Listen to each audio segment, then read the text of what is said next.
Okay, that's recording now. How's your day going, Chris? I'm doing okay. Yeah, And been up you? to much? Yeah, I'm good, thanks. Had a very Okay. late start to the day. Didn't wake up till about noon. Uh huh. Hence why I was a little late setting up and Okay. okay. So do you want to tell people a little bit about yourself? Okay, sure. My name is Chris Mann. I, um, I just happen, let me see. I like to, I have a particular way of debating where I, try to change the other person's mind. And, I've been debating with people a lot of my whole life, basically. When I mean debate, I mean having a discussion where I'm just trying to change the person's mind on some issue. So it's not, I'm not trying to win anything or, you know. And so basically, when I came up with the idea for logical debate, what I call logical debate several years ago, it was basically an attempt to write, to set out a framework for how I go about having these discussions on an everyday basis. I'm just trying to put it into words so that other people can learn how to do what it is that I'm doing. Um, and It can be difficult finding the right words and stuff like that. right, and some things that are so obvious to me, it's not obvious to other people what it is that I'm doing. So trying to figure out what should I bother mentioning and what should I not have to bother mentioning, stuff like that. And so I'm just trying to work out the kinks in that.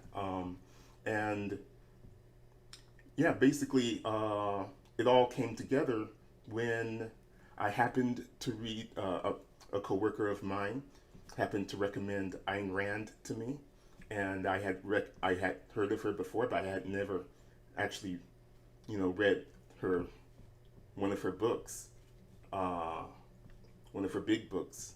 And so once I Which read one that, did you read? um, Fountainhead? it was Atlas Shrugged. He gave me a copy of that, and reading through it, I realized that there's a certain rhythm to it. There's a certain logic behind it. Even though I don't agree with her conclusions, I can see what she's trying to get at, and she created a framework within the book by which you're supposed to judge all of the characters. And some of the characters are heroes, the heroes of the story, and some of the characters are the villains. And her description of what the villains are doing is basically the way I would summarize it is they're not following these their particular rules that she has set up. And so it's like, wait a minute, it's possible to follow those rules without being a libertarian per se. You can still be a Democrat and follow those rules. So I was like, okay, so let me specifically lay out a couple of the rules that she never explicitly stated, and then I can show that I can follow them and still be liberal or Democrat. And so, yeah, that's what finally got me to put it into words in this form. And so I think that if everyone were to follow these rules, um, discussions would more easily lead to people changing their minds and at least understanding why people actually disagree with them. So that's what I've been trying to do online for the years since then. But I don't really get much interaction from people, even if they don't. It's like my way of discussing things with them is somewhat uncomfortable to them, and they stop interacting with me, even though they haven't necessarily found any problems with what I actually said. And so that's why I've been going around online looking for people who outwardly say that they're, in favor of logic and reason and all of that, um, to try to see if I can get some engagement on this and show that my way of arguing is pretty effective, so that people will start to engage with me and take it seriously. And so that's about it. Okay, and people can find those on your YouTube channel called Kristopher Mann, and it's a three-part video. Logical debate one, two, and three. Well, yeah, I mean, let me see. I think it was. I need to update those videos, but The one that's labeled Logical Debate 3 is basically me just that was my latest update. Uh, it's not It was like necessarily 5 years ago, though. yeah, it was a while ago. I need to update it a little bit, but the ideas contained within that number 3 is supposed to contain the entirety of it. I also have a write up of what I said in the video. That I basically yeah, that's basically it. Yeah, I think you listed 5 rules. The first three were about debate itself, and the second two were about morality. They, yeah, no, that's pretty much. Yeah.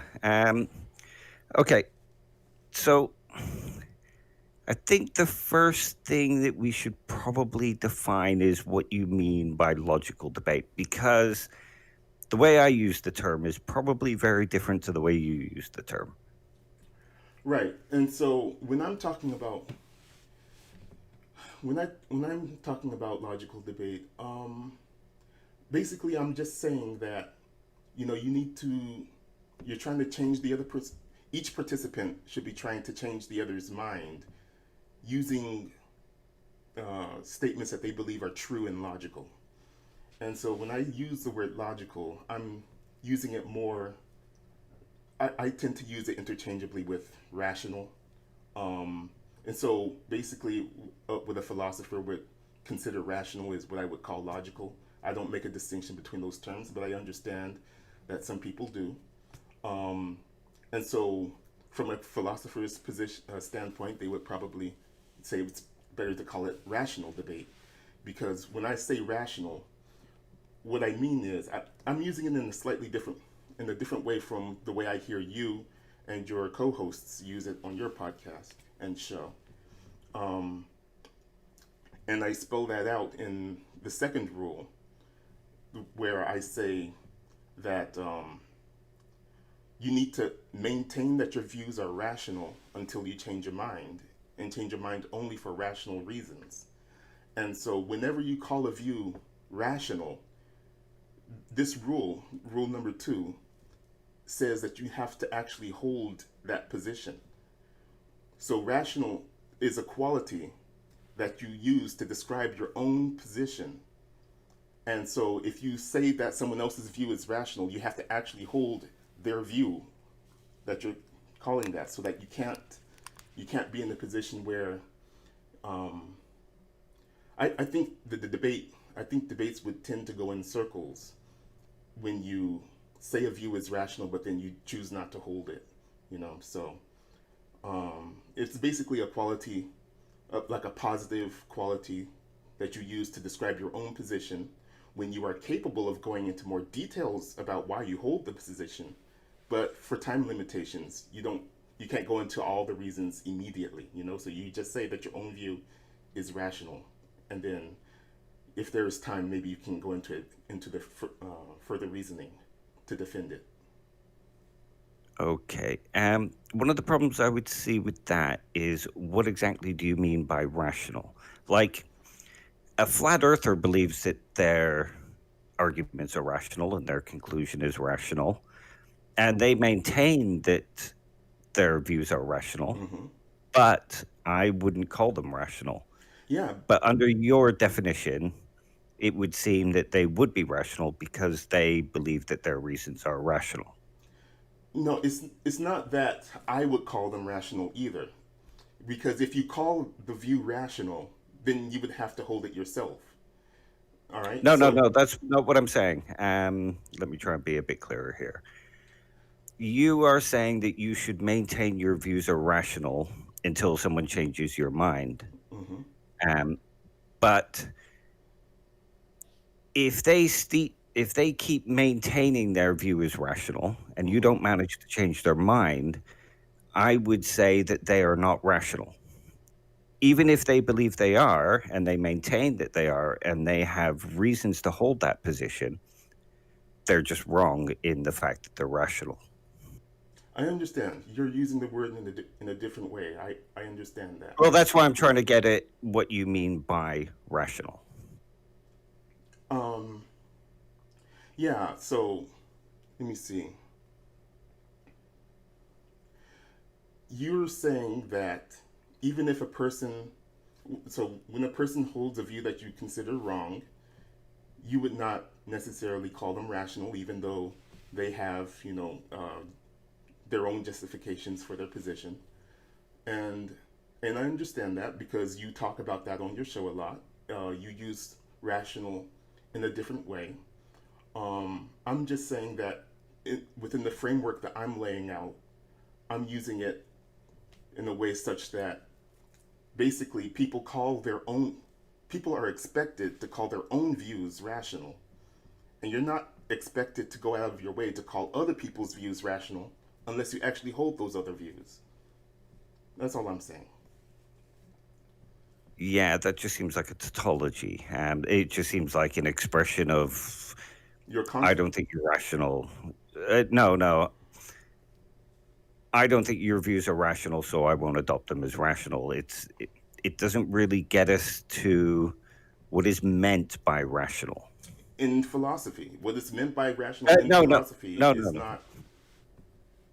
In the way that you use it, it doesn't tell me how you're using it beyond whether or not we agree with somebody. But whether or not we agree with somebody might not necessarily mean that our view is rational or their view is rational. Even if we maintain that our view is rational, it might not be. So, how do you distinguish between somebody who just believes that their views are rational and the view being rational? See, when you ended that sentence there with rational, you didn't say according to whom.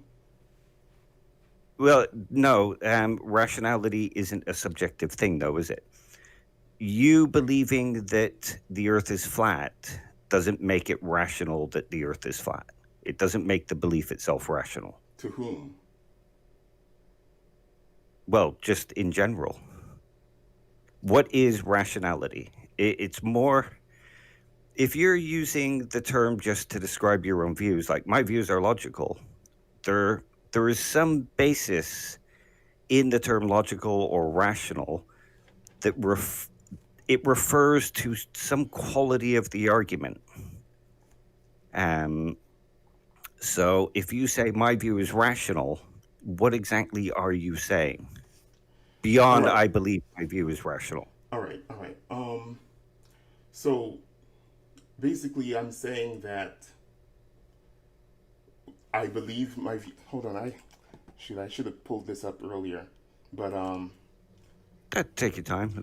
I'm just enjoying the that's discussion, fine. and it's just a nice, easy afternoon. Yeah, I'm let not me meaning pull to up put the you on the specific. spot or anything No, like that. there's no problem. This I did want to go through this stuff. Um, all right, so basically, the idea is um, your view is rational. If you're willing to say that it's rational, you're willing to have yourself to be quoted as saying that it's rational, and you're able to support your views with further argumentation. Uh, you know, or you have further reasoning. You can. I don't know how else to. No, I get what you're saying. What you're saying is that if you believe your views are rational, Hmm. then you can call your views rational. Right. Um, but that's just sort of like, I believe I can fly, so that's making a statement that you think you can fly, or something like that. But the term flying would refer to a specific kind of property within the world. And that would be that you could levitate yourself, lift yourself off the ground. Um, Okay. it's so when you say my view is rational, there must be some content within that statement that refers to something more than I believe I am this thing. What is this thing that is being described? Um. Okay. Even in that example that you gave, you were assuming that when a person says, that they can fly, and they think that that view is rational. First of all, you would have to be assuming what their definition of fly is, because it could be that they Well, I've mean. just given you the definition. All right, that's Um, fine. That's fine. I Let me can lift just. myself off the ground. All right. I can lift myself off the ground and soar like a bird, say. and if the person is saying that that is a rational view, right? But in that case, I would disagree with that person, right? And I would explain why I disagree with them, and I would expect them to be able to give arguments for um, why they think that they can do that, and why they would not be able to demonstrate it at the moment or whatever. Um, so I have it pulled up a little, my write up right here. So let me go through this real quick. Your views are defined as logical in your opinion. If you're willing to say that they are logical in your opinion, you're willing to be quoted as saying they are logical in your opinion, and you can think of logical reasons for your views that contain no contradictions, no inconsistencies, or logical fallacies that you can find. All right? And so that's basically what I mean. Like, their views have reasons behind them that you that they don't think are in contradiction with each other. They're all consistent and coherent with each other. That's the underlying quality that I'm getting at when I call Okay, my view. that does kind of get us somewhere. So logic is when an argument is consistent within itself and coherent to itself and doesn't contain contradictions. Right, Would that be right? right. Okay. But now let's separate the the person believing that their views don't contain contradictions from their views containing contradictions. So if two people don't believe an argument contains contradictions, does that mean that the argument does not contain contradictions? Well, you have to see according to whom. I mean, there's always going to be with respect to the Well, that's to what the I'm getting person at. listening, to the person watching or listening to the discussion. All right. So if there are Yeah, two but people, again, does somebody not believing an argument contains contradictions? Like if I said to you, I am a human that contains no DNA, or water is both H2O and not H2O. Now, if I believe that those weren't contradictory, according to your statement, then my belief would be logical because I don't believe that they contain contradictions. But it clearly contains contradictions. according to other people, yes. No, no, yeah, but it doesn't matter. It doesn't really matter. Even if they believe that two don't contradict each other, those are contradictory statements. Even without somebody else making the judgment, that person is just wrong for saying that they contain no contradictions. Their belief is a false belief. Okay, so I think that's going to be a fundamental disagreement or a fundamental conflict between us. Because it seems like even though I'm specifically saying, like, trying to, I'm trying to make it clear that the person who sees that there is a contradiction is themselves a person who, according to whom there's going to be a contradiction. You're trying to remove that observer completely and just say, just in general, there is a contradiction, according to no one in particular. And I'm trying to always attach it to a person who holds the view that there is a contradiction. So I'm always keeping in mind who's watching the discussion, and you want to remove that observer. It seems like you want to remove that observer from my discussion. Well, if you think of your idea that a logical argument or logical statement is one that is coherent to itself, consistent to itself, and contains no logical contradictions, that removes the observer. I've always said according to the Yeah, okay, but okay, let's it doesn't matter that you say according to the person. The statement that logic must be this removes the observer. So even if the observer does not see logical contradictions, according to that definition, there is still logical inconsistency. your view. This is This is what I why definitions are important. Um, sorry. may I. Um, yeah, All right, yeah, so I'm sorry. Are you? You cut out for a yeah, second. sorry. Okay. Let me say this again. Let me try this again. So the way I was defining logical, you asked me how I was defining logical in my framework. All right, in my framework of logical debate, okay, what I'm saying is your views are defined as logical in your position.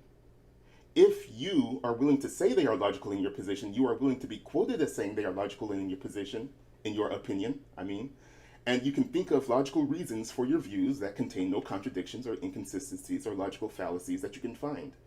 All right, if you meet those criteria, then I would say that you can call your view logical. That's all I was getting at with that. Okay. Now other Yeah, people I will understand that. disagree. Other people will disagree when you say that your view is logical and has no internal contradictions. Other people outside of you can disagree with you and say, "Hey, your view contains logical fallacies." According to this second person, your view, they're going to say that your view contains logical inconsistencies and is therefore illogical in their view. Okay, so that's what I'm getting at. Do you understand? Yeah, I understand. What you're saying is that the truth of whether something is logical, According to whom? well, it doesn't, yeah, it doesn't really matter. You're saying that the truth of whether something is logical, that property comes from whether or not the person believes that it's logical. Do you understand what I'm saying? You're taking. You won't answer according to whom. That's fundamental to the Well, framework you're yeah, using. that's what I've just said. Okay.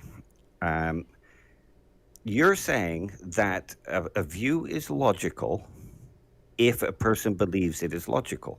If a person states that their view is logical, that makes it logical. I'm explicitly not saying that. They can call themselves logical if they are willing to say that it is logical, that are willing to be quoted as saying it's logical, and that they have further, justifications or their reasoning doesn't contain inconsistencies in their view. Then that's when I would expect the person to call their own view logical. Now, I would not call that logical from my view if I disagree with it because I think there might be inconsistencies. When I listen to them and I see what might be a logical fallacy, I'm not going to call that logical in my opinion. It's not going to be logical in my opinion, okay? But it'll be logical in their opinion until I get a chance to change their or try to change their mind. Okay. But again, you're making it all very subjective. You're making it so that if a person believes their view is logical, this is what your argument entails. Okay.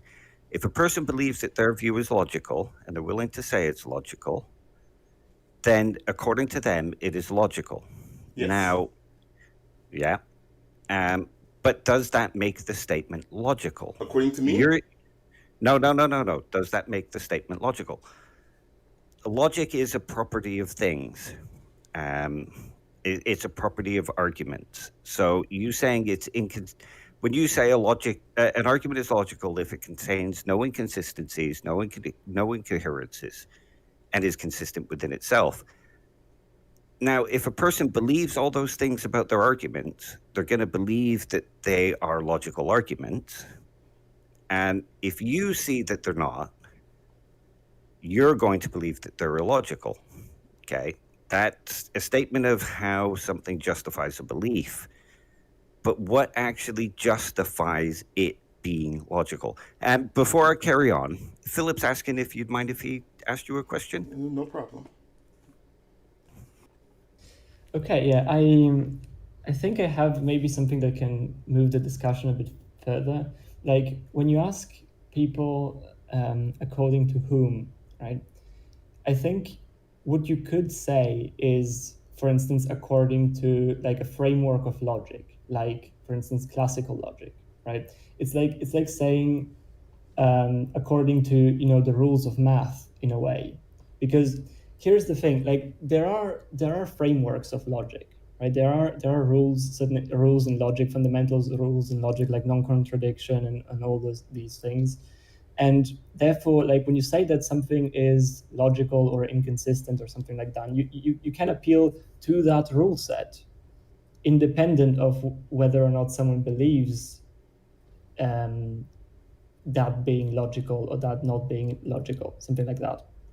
Right. So if you and I agree that, like, for example, we're talking in within the framework of classical logic, something can be like inconsistent, not according to me, but according to the rules that we both agreed on. In the same way that you could say, like, if we agree what like the plus operator does in math, then 2 + 2 = 4 and not 5, because of the rules that we agreed on Okay. beforehand. Does that make sense? I understand what you're saying. So does that answer your question in a way with regards to like according to whom, when you ask if something is like inconsistent or illogical? That's okay. So even in that example, you're you're specifying that the two people would have agreed on that rule set, right? Yeah, I mean, but They've yeah, agreed sure. to have a discussion within that framework of those specific rules. Yeah, but I mean, like when you talk about logic, at least usually you're talking about like a certain framework of logic, right? So like at least usually when you say that, like something like classical logic or something like that is what you're taking your argument into consideration from. Like that's what your basis is usually, like something, the rules of deductive logic and stuff like that. At least that's my understanding of it. I am not sure All exactly. right. So um, I'm not speaking in terms of philosophical, at the academic meaning of logic and Okay. the specific classical rules of logic that you're talking about. Um, I'm I simply all I was doing was laying out how I was using the word in logical debate that I came up with. I'm just using it Hmm. in my particular way. But I understand that philosophers have a different set of definitions of what counts as logical, and so yeah, Yeah, yeah. it's So they can mesh. I mean, it's perfectly compatible. It's just that I'm not referencing formal logic when I'm speaking off the cuff. You know. hmm so so But I you're can talking understand. about. Sorry, go ahead. I'm just saying that I can understand formal logic if both of the participants in the debate want to say, hey, let's specify that we're going to be talking about formal logic, then that's fine. So according to them, they're going to have a set of statements that they're willing to say that they're both willing to agree are logical because they both hold those positions. They're both willing to be quoted as saying they hold those positions, and they can further back those positions up, and they think they contain no fallacies and inconsistencies. Yeah, I guess the thing I'm sort of confused about at this point, because you said as well that it is like, and Dave, like I don't want to hijack your conversation, so No, no, maybe I'm no, going way too much. So maybe I just shut up and you continue. no, no, I'm no, not no. sure. Ask your question. I'm finding it interesting myself. Yeah, it's more like you said that it is rational, you use it like a synonym of rational, Yeah. right? But then when you define it, you say, if someone believes it to be rational, if someone is willing to be quoted on that, and then the third one is if it is sort of consistent and it doesn't contain fallacies. So I guess my question would be about that third point, because it seems to be referencing something else. Like, for example, what would be considered a fallacy, or what would be an inconsistency? Because I understand these terms like in what I would call like a classical understanding of logic. For example, P and not P, holding both would be like a contradiction, so it would be an inconsistent view. But if you say that, well, that's not what I mean by logic, and it's something else that I mean by logic that is not like this understanding that I have, then I guess my question would be, well, what is that? Like, what is a fallacy in that view? You're, I think you're simply overthinking what I'm trying to get across. You, you're more if you're more familiar with classical logic and the formal logic, that's fine. It fits perfectly within the structure I've laid out. Just like you said, that third part, it seems like it's referencing formal logic or formal fallacies and all of that. Yeah. That's exactly fine. That's fine. Okay, that's all there is to it. Yeah, okay, but I guess I'm asking what it means to you then, right? Because you said that it's not the same as your usage in a way. At least The that's my part understanding. the Maybe two parts understand. that come before it. The two parts that come Yeah, before it. yeah. That's what I'm getting at. Okay, So so in, so in so you're. classical in classical philosophy or formal logic, whatever, Mhm. they don't include those two parts where where you call your own view logical, or you call your own view rational, and you're willing to be quoted as saying that. And they don't also include the rule that says that you can only call your view rational if you actually hold the view. So That that's all I'm adding to it. that's kind of a given, though. That if you are going to be arguing that your views are rational, that entails you believing that they're rational and claiming that they're rational. There's a sort of entailment in the actual axiom that it's starting from. All right, and that's why I So they don't. are included. So that's why I'm a little surprised that we're still um, hung up on this. If it, yeah, there's nothing. I, I think we should The, be able the to reason we're agree. hung up Okay. is because there's, let me see, how can I put it? When you're claiming that believing a view is logical, and stating a view is logical, and believing that it doesn't contain these contradictions, then it is logical in your view. And the other person claiming that their view is logical, and the point is to change your mind, within that rule set, you then have two people who's both claim that their views are logical. Okay? And the point is to debate whether they are logical. That's part of your system, isn't it? So the problem then becomes you have two people both believing that their views are logical. I believe it's rational to believe that the earth is round. A flat earther believes that it's rational to believe that it's flat. Now, we both claim that our beliefs are rational. They believe that their views do not contain any contradictions. And even if you introduce them to satellite imaging, you know, pictures from satellites and stuff that we've sent out, they just claim that they're doctored photos, they're CGI, that kind of thing. So they still believe that their view is rational. S- So there needs to be, if you're going to argue the logic of something, there needs to be a set of axioms. There needs to be a set of beginning points to show whether or not something is logical and rational, which is why I was mentioning the inconsistency, incoherence, and, it being consistent to its own argument and framework. If a person believes all that, does that make it true that those things are those things? Um. Okay. So if I understand you correctly, um, so I was with you, like with the flat when you're See, talking with a flat earther.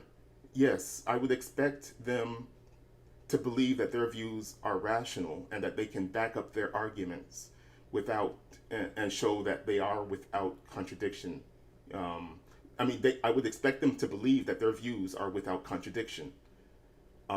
And so when you show them satellite images and they say, "Oh, those images are doctored," or whatever, then they would have to actually show in what way they were doctored, or they probably have some grand conspiracy theory. And so then your next step, I mean, either they need to, you would ask them to substantiate their conspiracy theory, or you would prove that the photos are not doctored, or you know, you you have different options available to you. But if they if they defend their position by saying that the images are doctored, That's not enough for you to claim that they are contradicting themselves. You would have to actually show that how exactly their conspiracy theory is in conflict with another one of their views in order to show that they're contradicting themselves. That's where I would go with it. Okay. But it's contradictory to the body of knowledge that we have about the Earth. So their view does contain a contradiction, even if it's not an internal contradiction. It contradicts what we actually have knowledge of. So there is a contradiction there still. That's fine. Then you can debate. Okay. So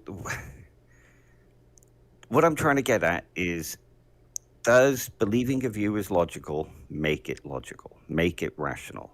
This is why I'm hung up on terms like logic and rational, because I don't believe that the somebody believing something is rational gives it the property of rationality. Again, you are removing the according to whom part. You're saying according to the body of knowledge that we have. But even once you say we, you're including yourself in we. All right? So a person who does not believe in that body of knowledge that the majority of philosophers believe, But this isn't they, philosophers, this is physicists. This is astrophysicists. It's actually people that do the science. all right, so okay.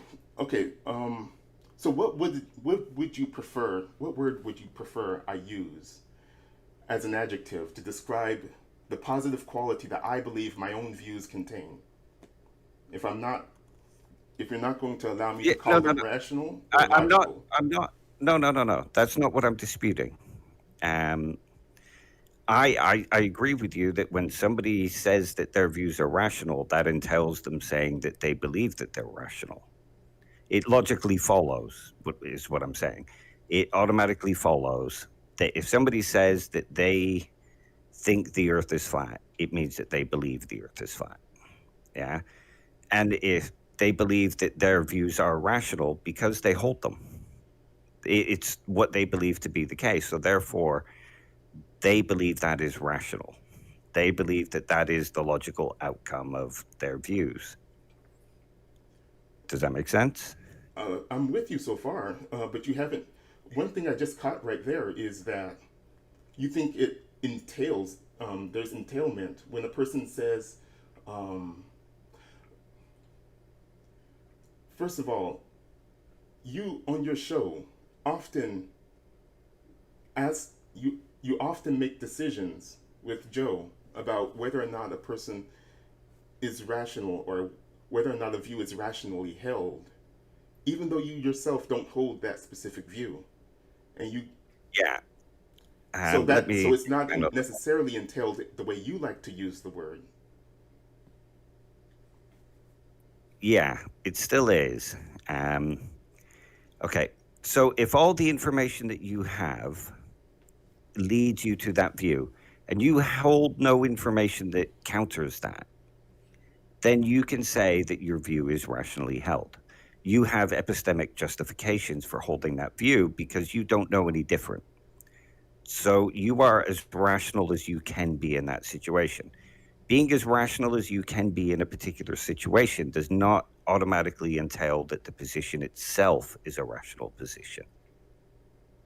Okay. And I think with your statement here, I believe X is logical. I'm willing to claim X is logical. Therefore, X is logical for me. I agree with that part. Yeah. All that is entailed from them claiming X is the case.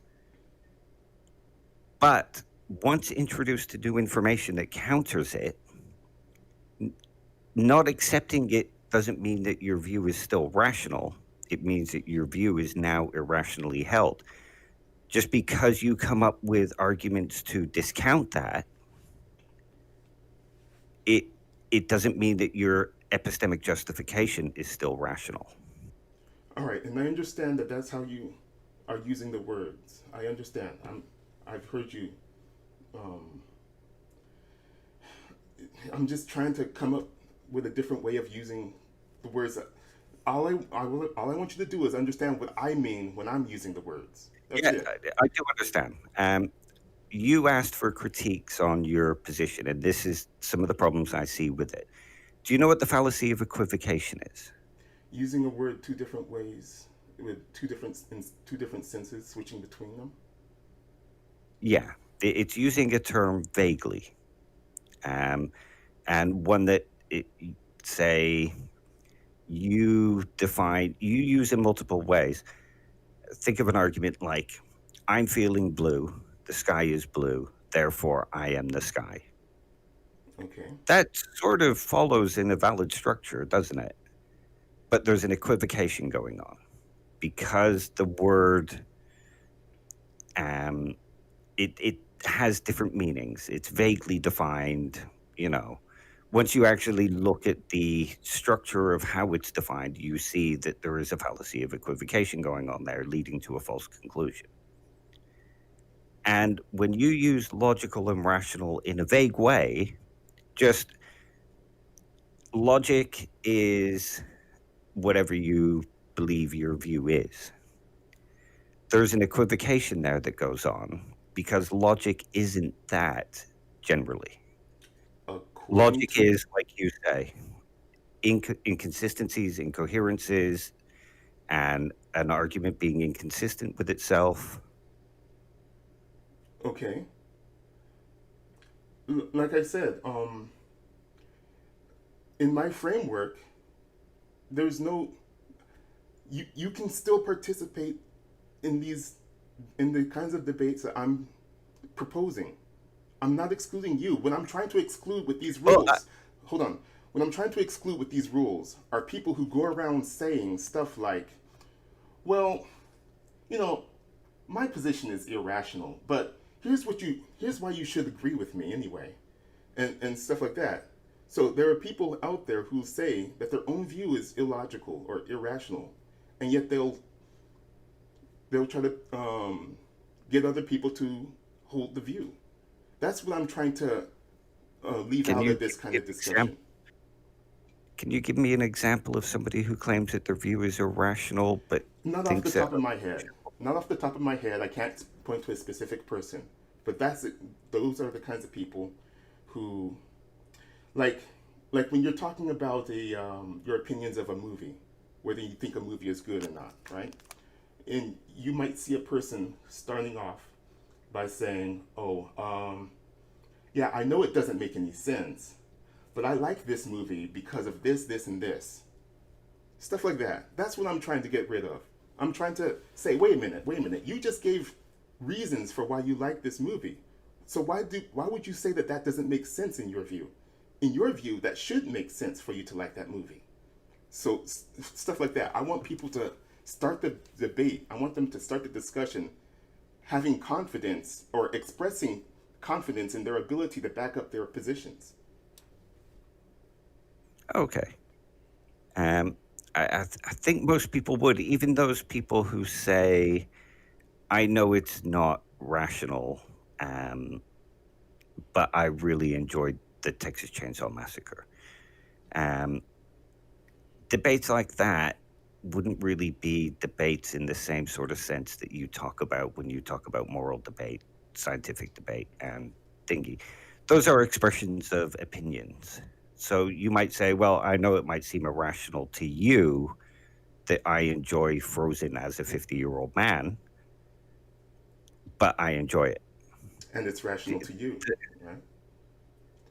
Well, yeah, most people would be inferring that when they say, I know it's not rational, Yeah. because what they're inferring is that the other person might not believe it's rational. But when it comes to, say, preferences for films and food, the only rationality behind that is that you enjoy it.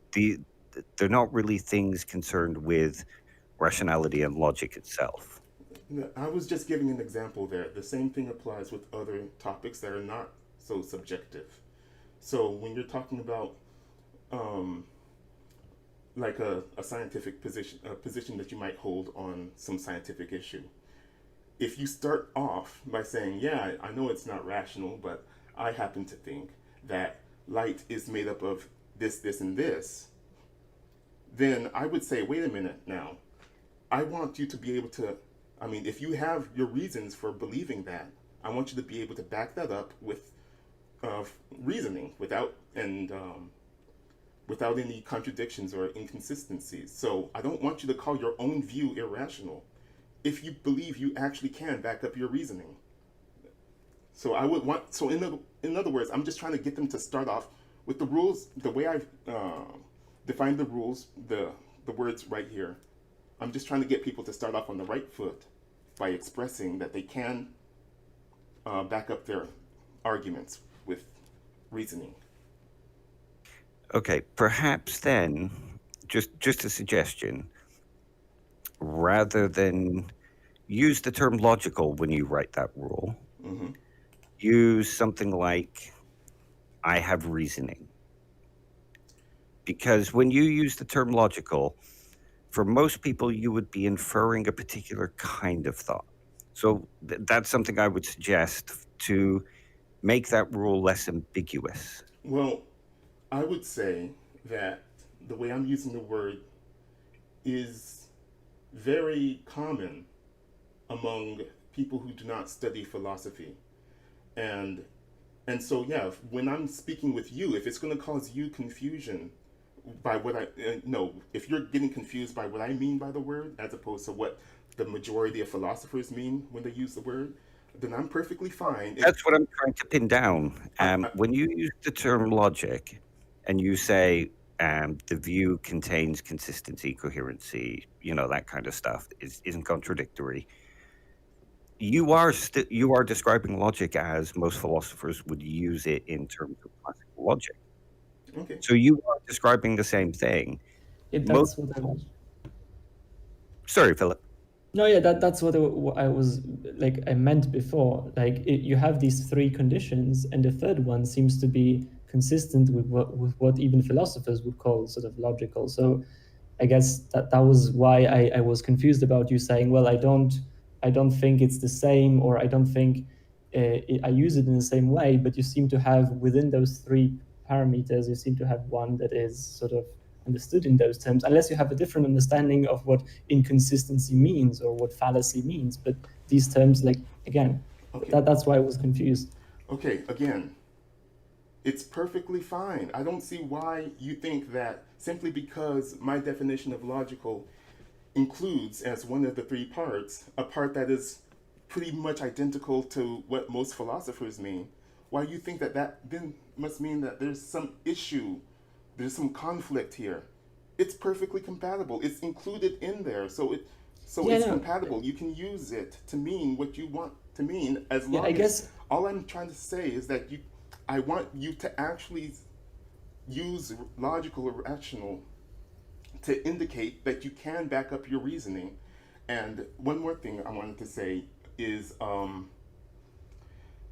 like Dave, you suggested I use a different word instead of logical, and for the purposes of our conversation, I'm perfectly willing to say having justifications or having reasoning to back this up. I'm perfectly fine to switch that out if that'll help with this conversation and us understanding each other. So that's why I was asking you if you don't think I should use the word rational or logical, what word should I use? And if your suggestion is having justifications, then yeah, for the purposes of this conversation, let's pretend I'm calling it having justifications debate or It's debate. not just for our conversation, though. It's if you want your system to be as approachable as possible to as many people as possible, I would change those words out. That's the words I would use to make it more global and more accessible, and you will have less people arguing with you over how you're using these words, um, and allow you to get to the conversation quicker about what you're attempting to say there. Okay, Because you're using a word that has a sort of specific meaning. Even within, say, the atheist community, when people say logic, they're speaking about a particular form of reasoning. They're not just saying, well, it's logical. It's a word that has content.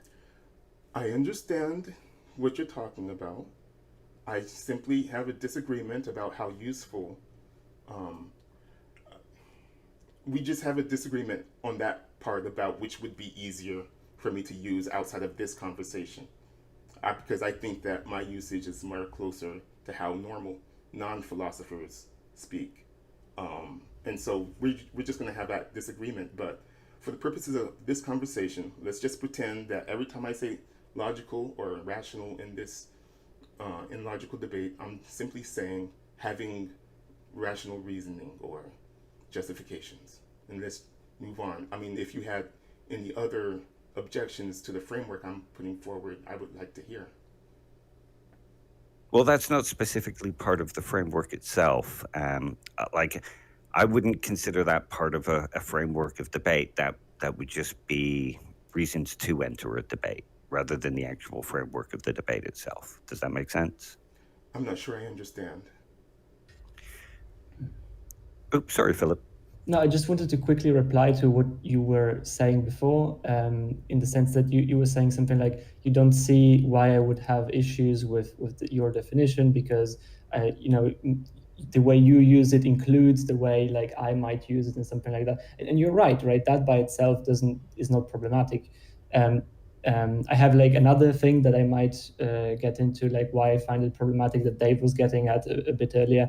But like the main thing that I was trying to say is simply that I don't understand why you say that it's not the same, but then you have like within your understanding, what I would say is the thing.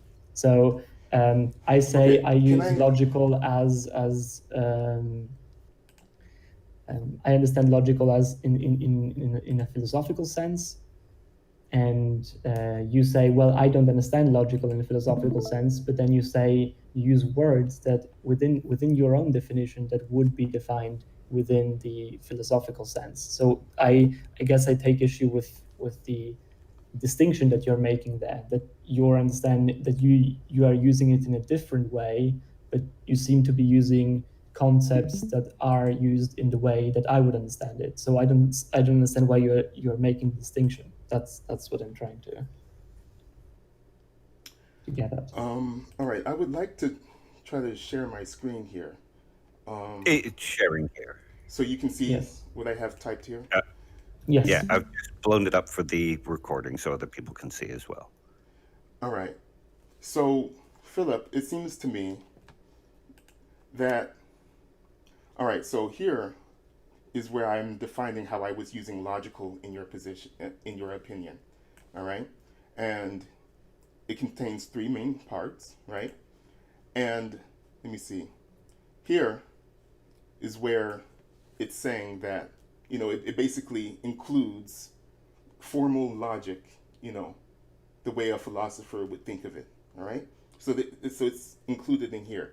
All right, all I'm saying is that when those philosophers want to, when they want to enter into logical debate, all I'm saying is that they are willing to be quoted as saying that their views are logical or rational.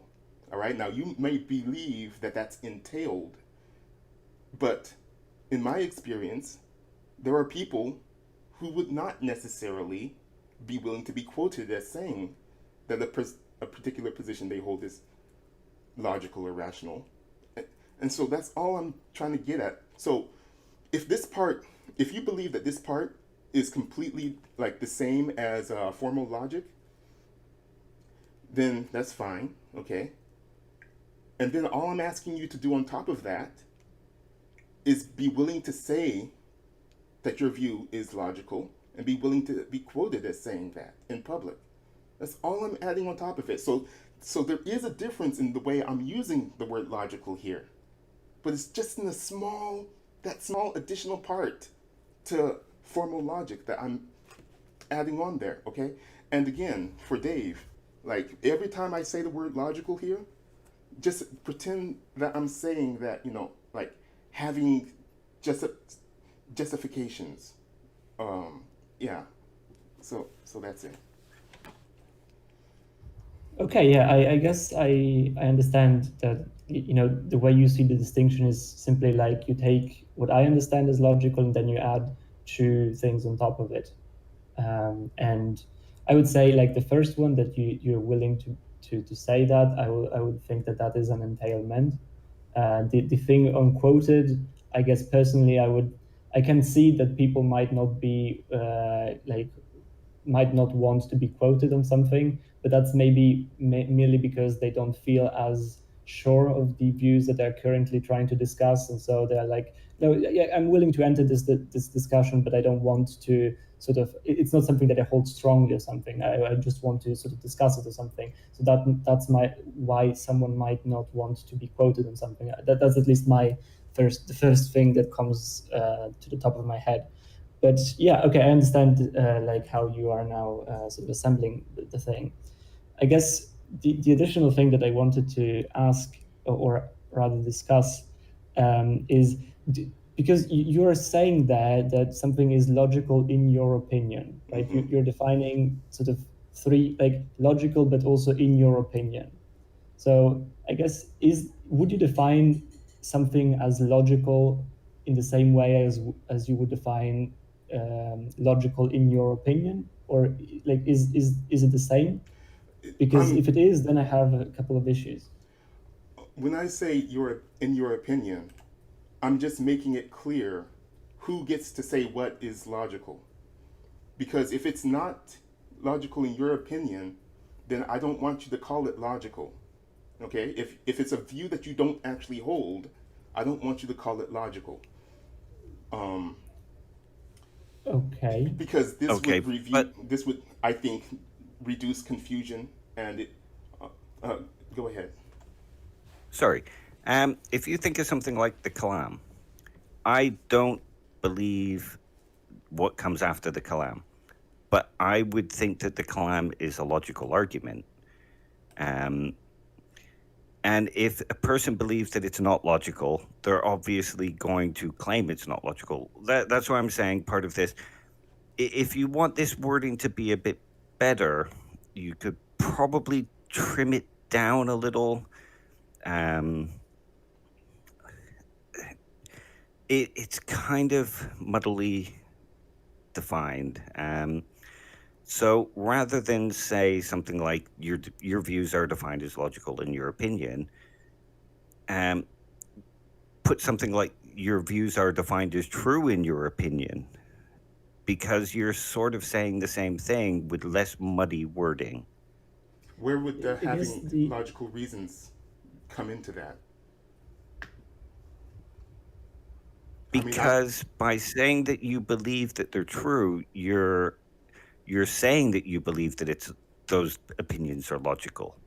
Most people don't ascribe to opinions that are true but illogical. Or no, that's the wrong way to put it. Most people wouldn't ascribe their views that are true to being illogical. They wouldn't think that my view is illogical, so therefore it's true. They believe it's true because they think that their views are logical. all right. Again, me and you, Dave, are going to have a difference of opinion when it comes to.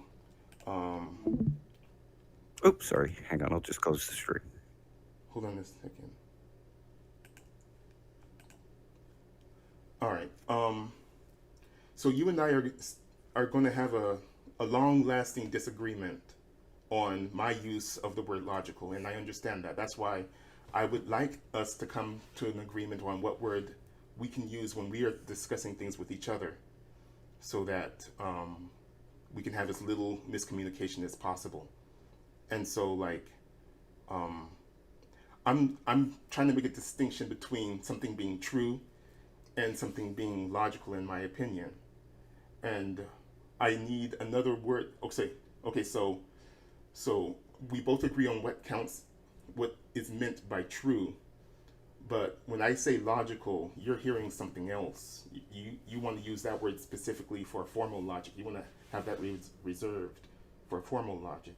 So what word, what adjective can we like make up a new word called slogical?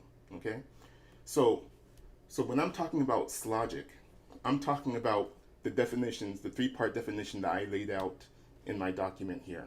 Okay.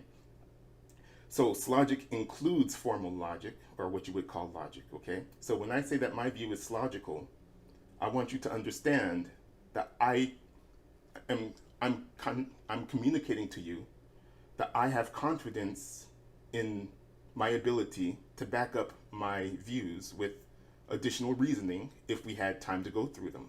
Okay? So that's what I mean by slogic. Okay? So if we were to use the word slogic, would that get around this issue that you're having with it? Yes and no. I mean, you could say that somebody like Wilfred Hodges, who argues the other 2 points as well, that the collection of statements that you hold as part of your belief must all be internally consistent to be logical. So you're still using the word as logicians would use it in some sense. But let's just move past this then. But what I'm saying is that most people who come to a debate, at least a debate where they're trying to discuss a view, come to some kind of harmonious decision, change another person's mind, they will be coming to that anyway with the belief that their views are logical and rational. That's why they would be debating it. Okay.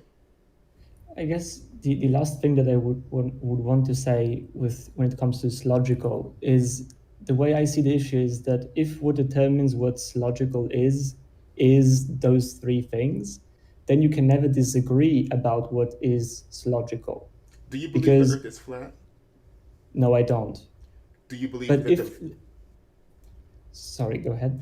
do you believe that the view that the Earth is flat is a logical or slogical position? If I do, if logical means that it is it has no inconsistencies, and I'm willing to be quoted on that, and I'm willing to say it, then it is logical by your definition. You just said you don't believe the Earth is flat. No. Yeah. Yeah, Sorry, I Phil. don't. Yeah, sorry. Yeah, I don't believe the Earth is flat. Okay, so according to that, then you don't believe the view is logical.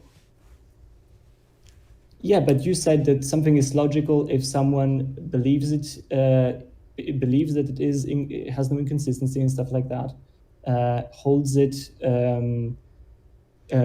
Is willing to say it and is willing to be quoted on it. So it is logical if there is someone that it believes that there are no inconsistencies in it and is willing to say it and is willing to be quoted on that. If those three conditions are true, then it is logical, isn't If it? I were talking to a flat earther, I would expect them to believe their own view is logical, okay? And so then I would Okay. have the discussion with them because I would expect that they would come with their evidence or whatever. You could get into a long debate like like they had on YouTube, you know. Um, but imagine now a flat earther who is not willing to debate the issue, who does not want to change other people's minds. Now imagine that person coming on to a YouTube debate with a round earther, right? And then the round earther says, "So you believe the earth is flat?" And the flat earther says, "Yes." And then the round earther says, "Okay, so what is your reasoning?" And the flat earther says, "Well, I have my own personal reasons. I don't need to tell you what they are." You know? In that situation, that a debate cannot go forward in that kind of situation. That's why in these rules that I laid out, I'm specifically narrowing the field to the kinds of debates where progress can be made, where both participants need to come to the table being able to explain their reasoning for their views. Okay, I see that.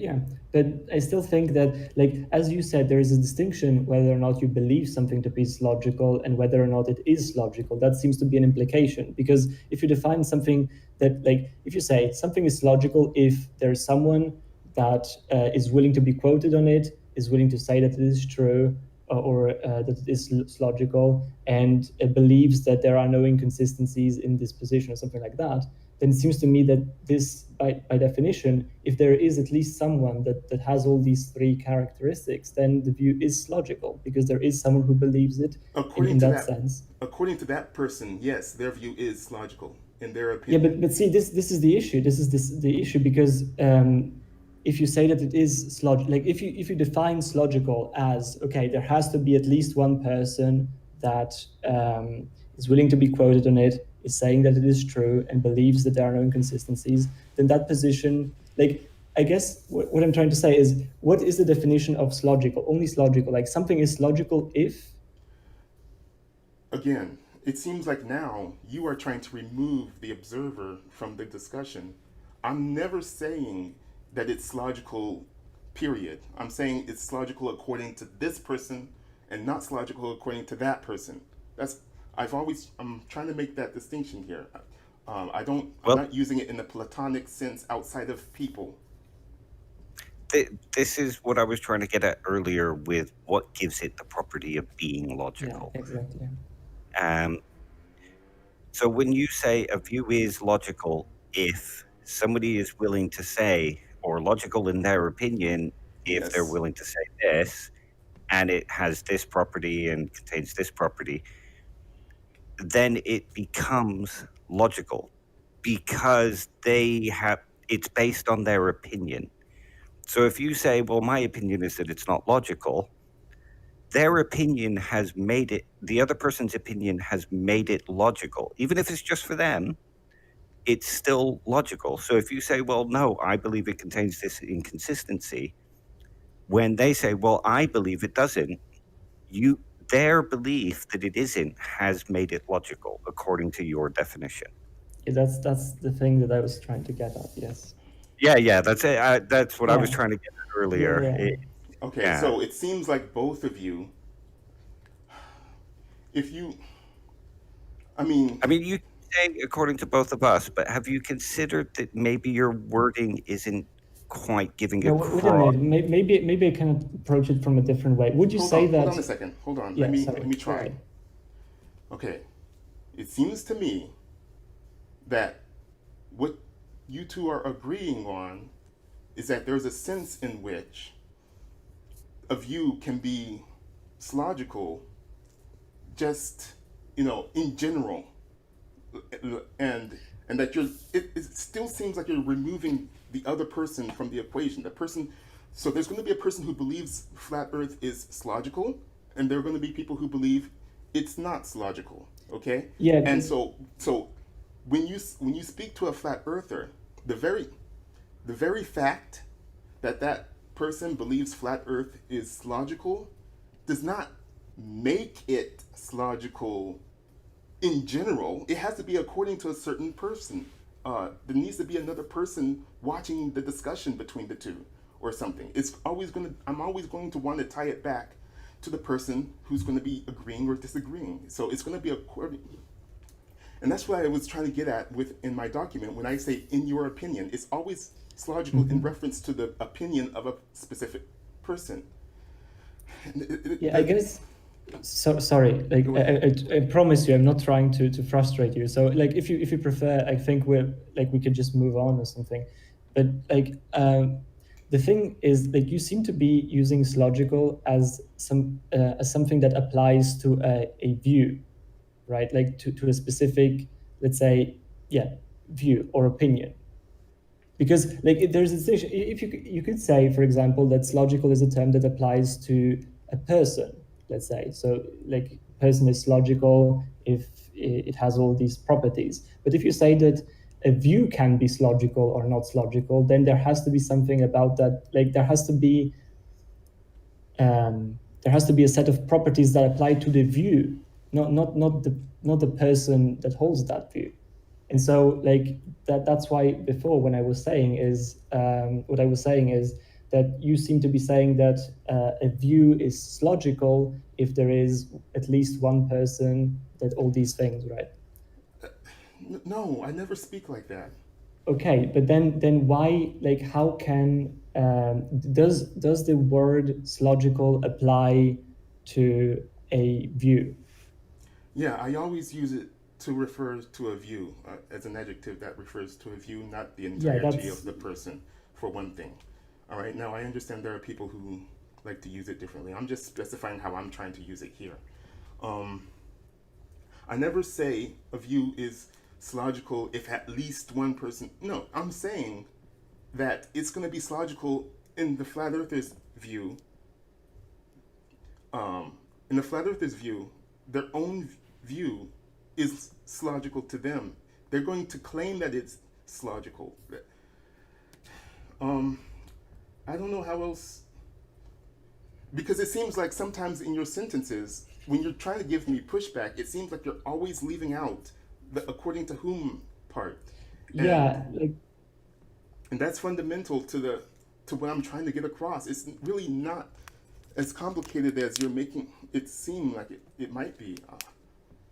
yeah. I'm sorry if like I really I promise you I'm not trying to frustrate you, but like the way I see it, it's a bit like um, there has to be something, right, that is the property of that view itself, in my opinion, where that you compare that you can compare to say and actually find out if something is logical or not. Because otherwise, if you're tying it to the subject, it's always going to be true in a way, because it's always going to be true to the person. So it's like, let's say I have a cookie jar somewhere, and like I can say, oh, I believe that there are an odd number of cookies in there, and Dave can say, oh, I believe there is an even amount of cookies in there. But like me saying that I believe that does not make that, like, by definition, that there is a number of odd cookies in the jar or something like that, right? There is an answer about how many cookies are in the jar, and so whether the number is even or odd. And so if I were to say that something is odd, if I believe it to be odd, and if I'm willing to be quoted that it is odd, and if I have good reasons that there is an odd number of cookies in there, then that would be true, even though the cookies might be even, because I do believe, or I am willing to say that it is an odd number of cookies, and I am willing to be quoted on that, and I think I have good reasons Okay, for it. all right. If you have reasons for it, then that's fine. If you have reasons for believing it, then that's fine. Then we can get into a discussion about what those Yeah, but reasons that are still and why. doesn't Hold make on. the number of cookies odd necessarily. That's why I was making a distinction between true and logical.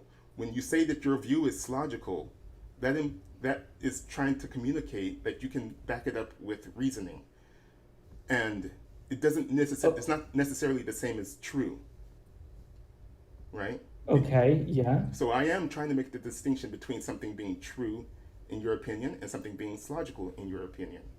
All right. yeah, okay. But therefore, it's still problematic because it's a purely subjective thing, in my opinion. Like you, I can still have, like, if I believe it to have good, like, if I believe that I have good reasons, does that make that it's logical? According to whom?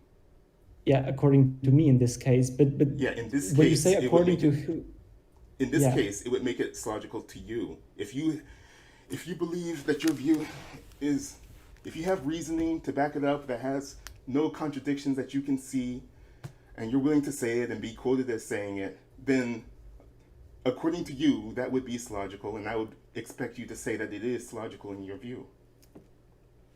Okay, yeah, Now, I the disagree thing, with flat Earth. Okay, I'm not a yeah, flat earther. I believe that the Oh, no, flat don't Earth get me view wrong. I is wasn't trying to infer that you were. yeah, okay. no, Yeah, nobody yeah. was I'm just saying trying that. to. Yeah, yeah. That's fine. I'm just trying to give you a concrete example of something that I believe is not logical. Okay, which would be the flat Earth position. Okay. So, because I'm saying that it's not logical in my view, I would expect that if there's out there somewhere a flat earther who believes that flat Earth is a logical view, I would expect they would understand me as saying I disagree with them, and it's true, I do disagree with them, and so then we could come together in a debate, and we could provide reasoning for our conflicting opinions. That's all I'm trying to get at. That when we meet to talk to each other, both of us can provide reasons for why we disagree with each other. That's all I was trying to communicate with logical. Okay. Then perhaps that's a better way to word what you're putting. Um, Sorry, I'm just trying to save you further frustration in the future with people who you want to adopt this thing and want to have a discussion about your thing. Rather than, because the way you've worded it puts the entailment on whether something is logical on a personal opinion. Um, think about morality. When people say morality is subjective, what they're saying is that something is good or bad only based on the individual's opinion. Yeah. Um, so if you believe something is good, that makes it good for you, um, but that makes it good. Um, and if another person believes it's bad, neither of you are actually correct because there is no truth of the matter. Because what gives it the property of good is you thinking it's good. And the way you've worded that is making it so that whether something is logical It's is logical. based on the person, well, whichever term you want to use. It's based on the person thinking it the case. So when you come to have the agreement, the debate, both of you are actually correct because you have put the property based on what they believe rather than some external component too. All right, so So if you word it in a sense that not so much that something is logical if you believe X, Y, and Z, and therefore you can then debate this, word it in such a way that it's like if you believe something is true and you want to convince the other person that it's true, entering into a logical debate, you have to defend your position. You have to be willing to be quoted on your position, that kind of thing. It's just the wording that you've used makes it awkward, especially like if you want to get it to a more general audience. all right, okay. So I understand, like there's a debate between moral subjectivism and so so yeah, I understand subjectivism. There's different meanings to how people use that word. Um, I think maybe this could be cleared up by us simply having a, a discussion right now on morality. Like maybe you and I, Dave, maybe we disagree on some moral issue, and I can explain to you why it is I think that my position would be better for people to hold than Oh your no, I get position. that. That's not what I'm getting at. What I'm trying to do is try and refine that rule so that it contains less equivocation. It will be more acceptable to more people. It will stop. Like if you think about this discussion that we're having now, we've been discussing this for quite a while because of all this confusion. You might know what you mean. That's because you have access to your intent and your purpose and what you want to be saying. But as you said earlier, sometimes we don't have the words to accurately portray what we want. And that's the purpose of refining it to use as specific wording as possible so that your intent and meaning can come across to as many people as possible. Oh, Does that make okay. sense? Okay, so when I proposed slogical, did that clear that up for you? Not necessarily, Okay. because you're still putting the property of logical on whether or not somebody believes it is logical. So rather than saying something is logical, in your opinion, if X and X and X, Y, and Z, um, and that the way it's worded makes it seem like you're saying that it is logical because of X, Y, and Z. So whenever I say whenever I say flat Earth, the flat Earth view is not logical, in my opinion. You think that my wording makes it sound like it's not logical. Period. Is that No, what you're saying? no. But there is a separation between whether or not something is logical because you have added in certain properties to what makes something logical, as well as attributed the person's opinion to it making it logical. So there is a distinction between whether or not something is logical according to the inconsistencies in coherence and whether or not somebody believes it is logical. So there is a difference there. Something is not necessarily logical because somebody believes it is logical. Can I just add something maybe?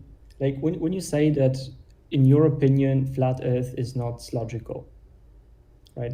Mm-hmm. What like what do you mean by that? Because it seems to All me right. that you're saying that there are no people that are willing to be quoted on that, or like how do you get people in there? Because it seems to be necessary that you have someone in there for your definition.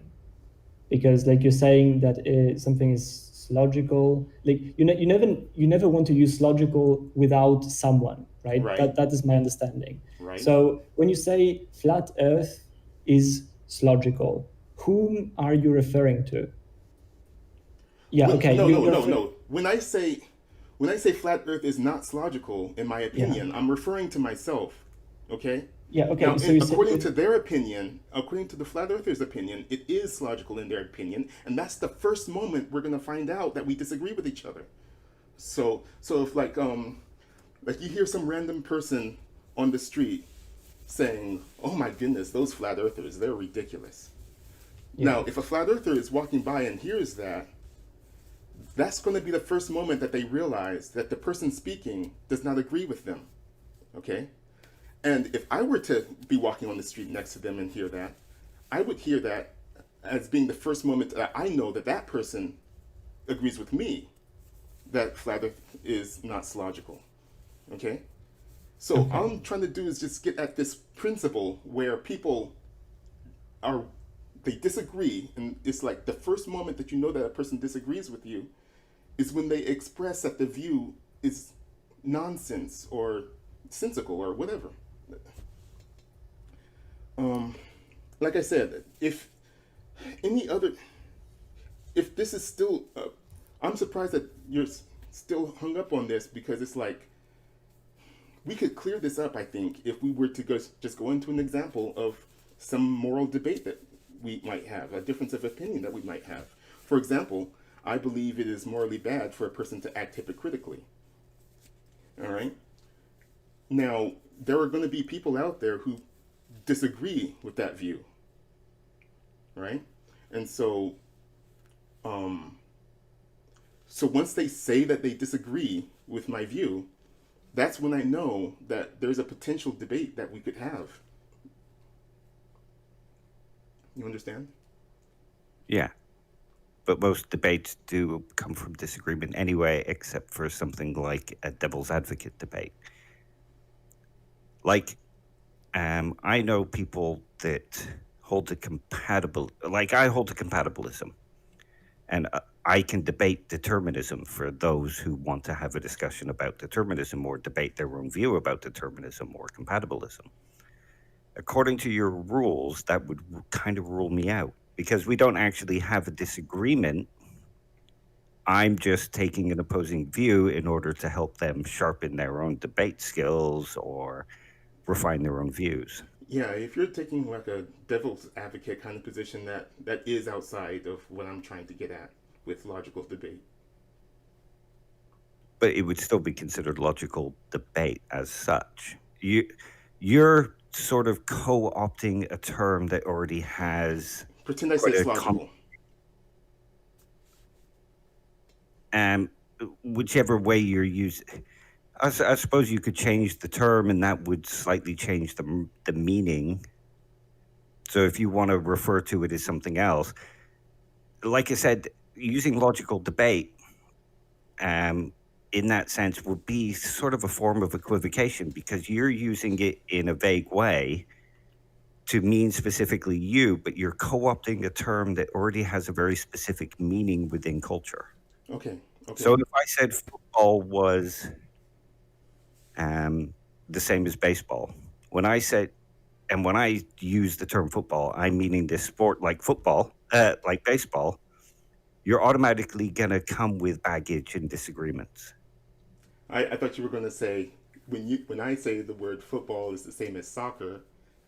No, no, no. I thought I'd try and make it easier for you.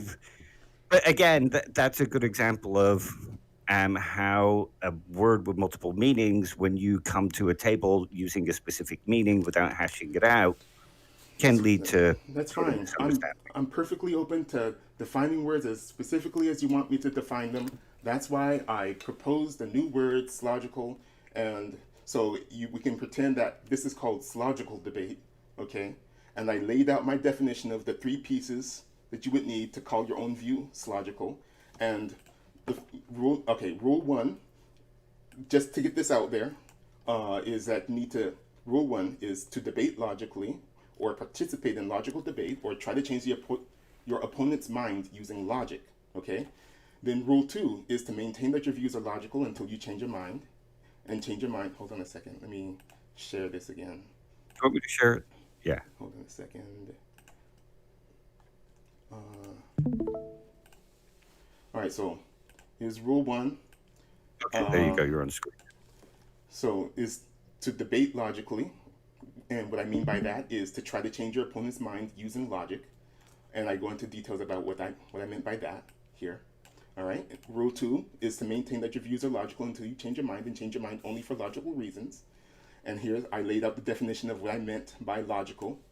All right. Rule three is to limit debate to human actions and facts that are scientifically provable in your view, according to today's science and technology. All right, and I go into details about what I mean by that here. These are some examples of views that I don't think are scientifically provable, but something that you could perhaps change the wording of to make it into something that is scientifically provable. All right, and let me see. Rule four is to hold the view to state that it is morally bad for a person to act hypocritically. All right. I believe that this is the starting point for when you can have a disagreement with people on the subject of morality. Because when it comes to morality, it's important that both people agree that it's morally bad for a person to act hypocritically. And without this piece, I believe the whole debates about morality, they crumble and just end up going in circles. All right. And then rule five, which is the last one, is to state all your other moral views in that form, in the form of it is or is not morally good or bad for a person to do some action, some scientifically provable volitional action. And it's not just with moral views. Like I can there when you're talking about strategy, when you have a disagreement with someone over something involving strategy, you would have to state it in the same format. You would say something like, it is strategically good or strategically bad for a person to do this way in this situation. And and so you would hash out your disagreements in that form. And so I'm just trying to make it just trying to formalize what it is that I'm doing on a daily basis when I'm disagreeing with people. All right. Anything you want to say?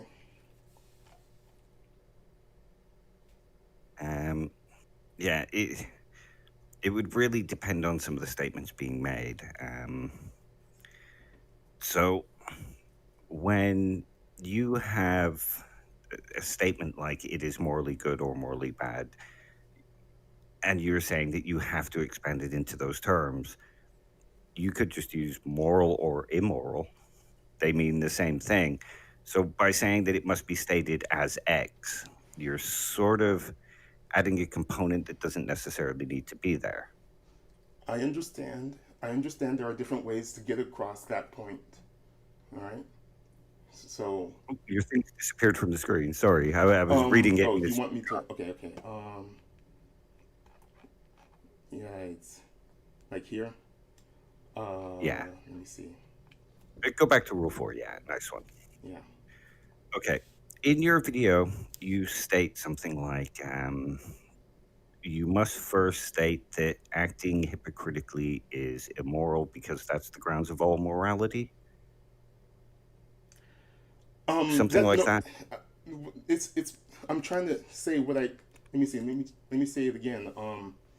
I believe that without this agreement, without both people agreeing on this statement, um, debates about morality will tend to go in circles.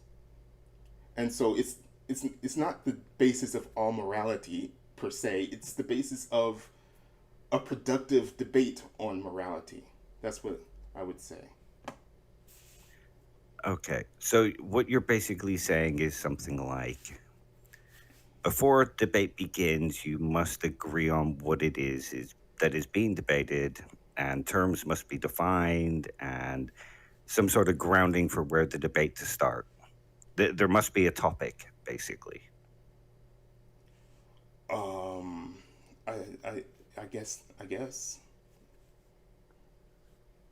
Yeah. Okay. I can agree with that. I mean, it's uh, so the statement "it is morally bad for a person to act hypocritically" is just an example of a starting statement, rather than an example of your belief. No, it's not just an example. It's part of Rule 4 that the participants in the debate, in the logical debate, need to agree with that. It's not. Um, Okay, but I can debate morality without agreeing to that. yeah, and in my view, such a debate would go in circles. So I'm trying Why? to. First of all, we're only speaking hypothetically at the moment, Oh yeah, yeah, yeah. But but like, if you say all moral debates will go in circles without that as a grounding statement, I would disagree with that. So then a all right, debate would start from maybe I mean maybe we should just leave it there because, like, um, I think that it, if you're talking with someone, I mean, it's like this is the first thing you're gonna have to. I, this is the first thing that I would want to get the other person to agree with before I start talking about, is spanking your child immoral or whatever, right?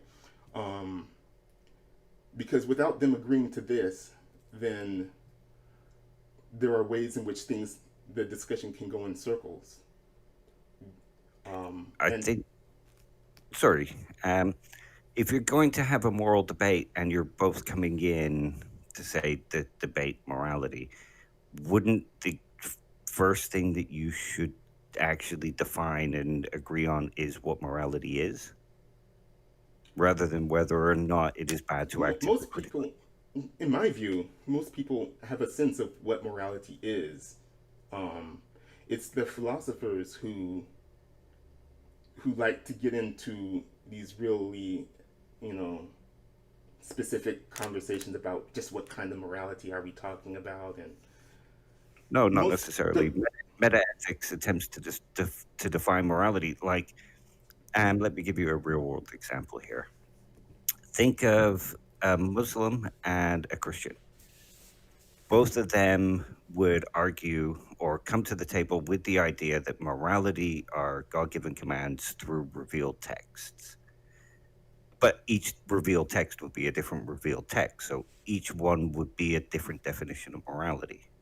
okay,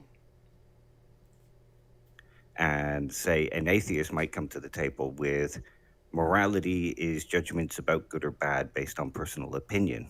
So you would really need to, before saying it is morally bad for a person to act hypocritically, you would have to nail down what morality is before any kind of discussion about morality.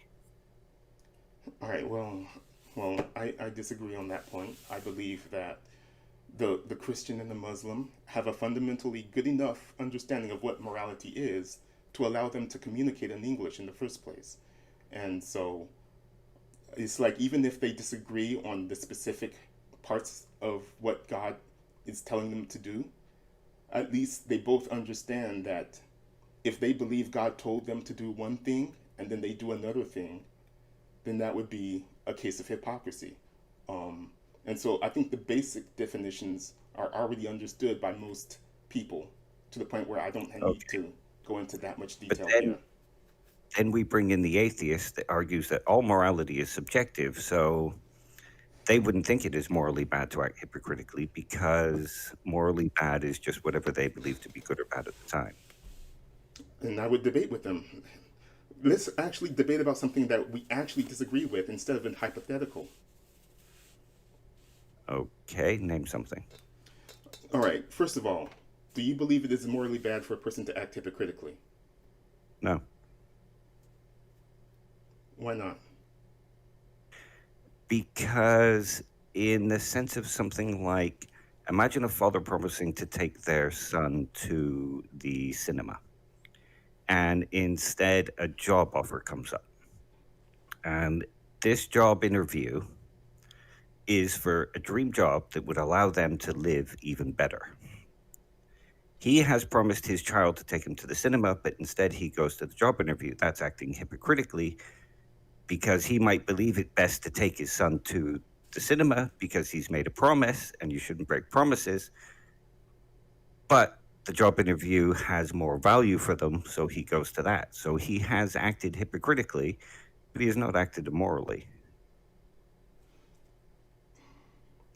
Um, okay, so first of all, I was surprised you didn't simply agree with the statement because it seemed to me like um, several minutes ago when I claimed that we were just talking hypothetically, and you agreed that you were just talking hypothetically. I didn't think that you actually disagreed with the statement that it is morally bad for a person to act hypocritically.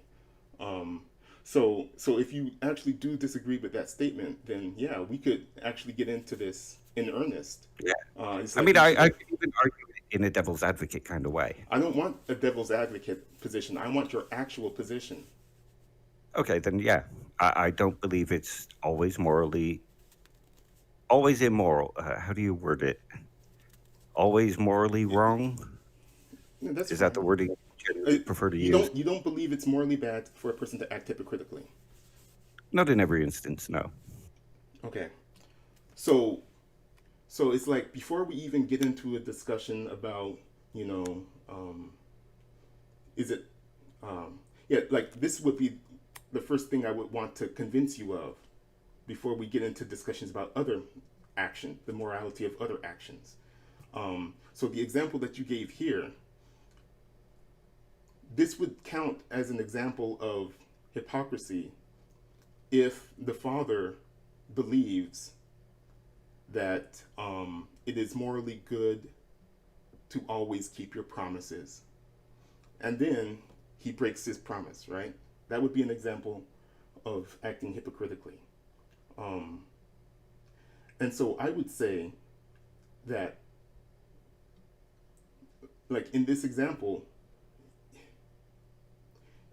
he shouldn't have said it's always more. He shouldn't have said that it's morally good to always keep your promises in the first place, because I would suggest that there's a high probability that the person is eventually going to break a promise somewhere. And so that standard, that moral view was, it was too high a hurdle for an ordinary human to meet in the first place.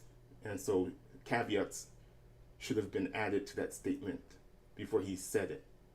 Um, and so, like, if you're saying that it's good that the father broke the promise in this situation, or something like that, it's not necessarily bad that he broke the promise. It it could be that you simply hmm, let me see how to explain. Like,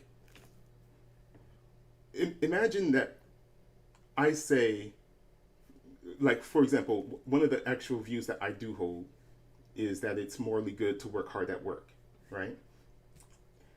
And so, one, if you don't agree with my view about working hard, um, there are certain things that you could do to try to change my mind on this issue.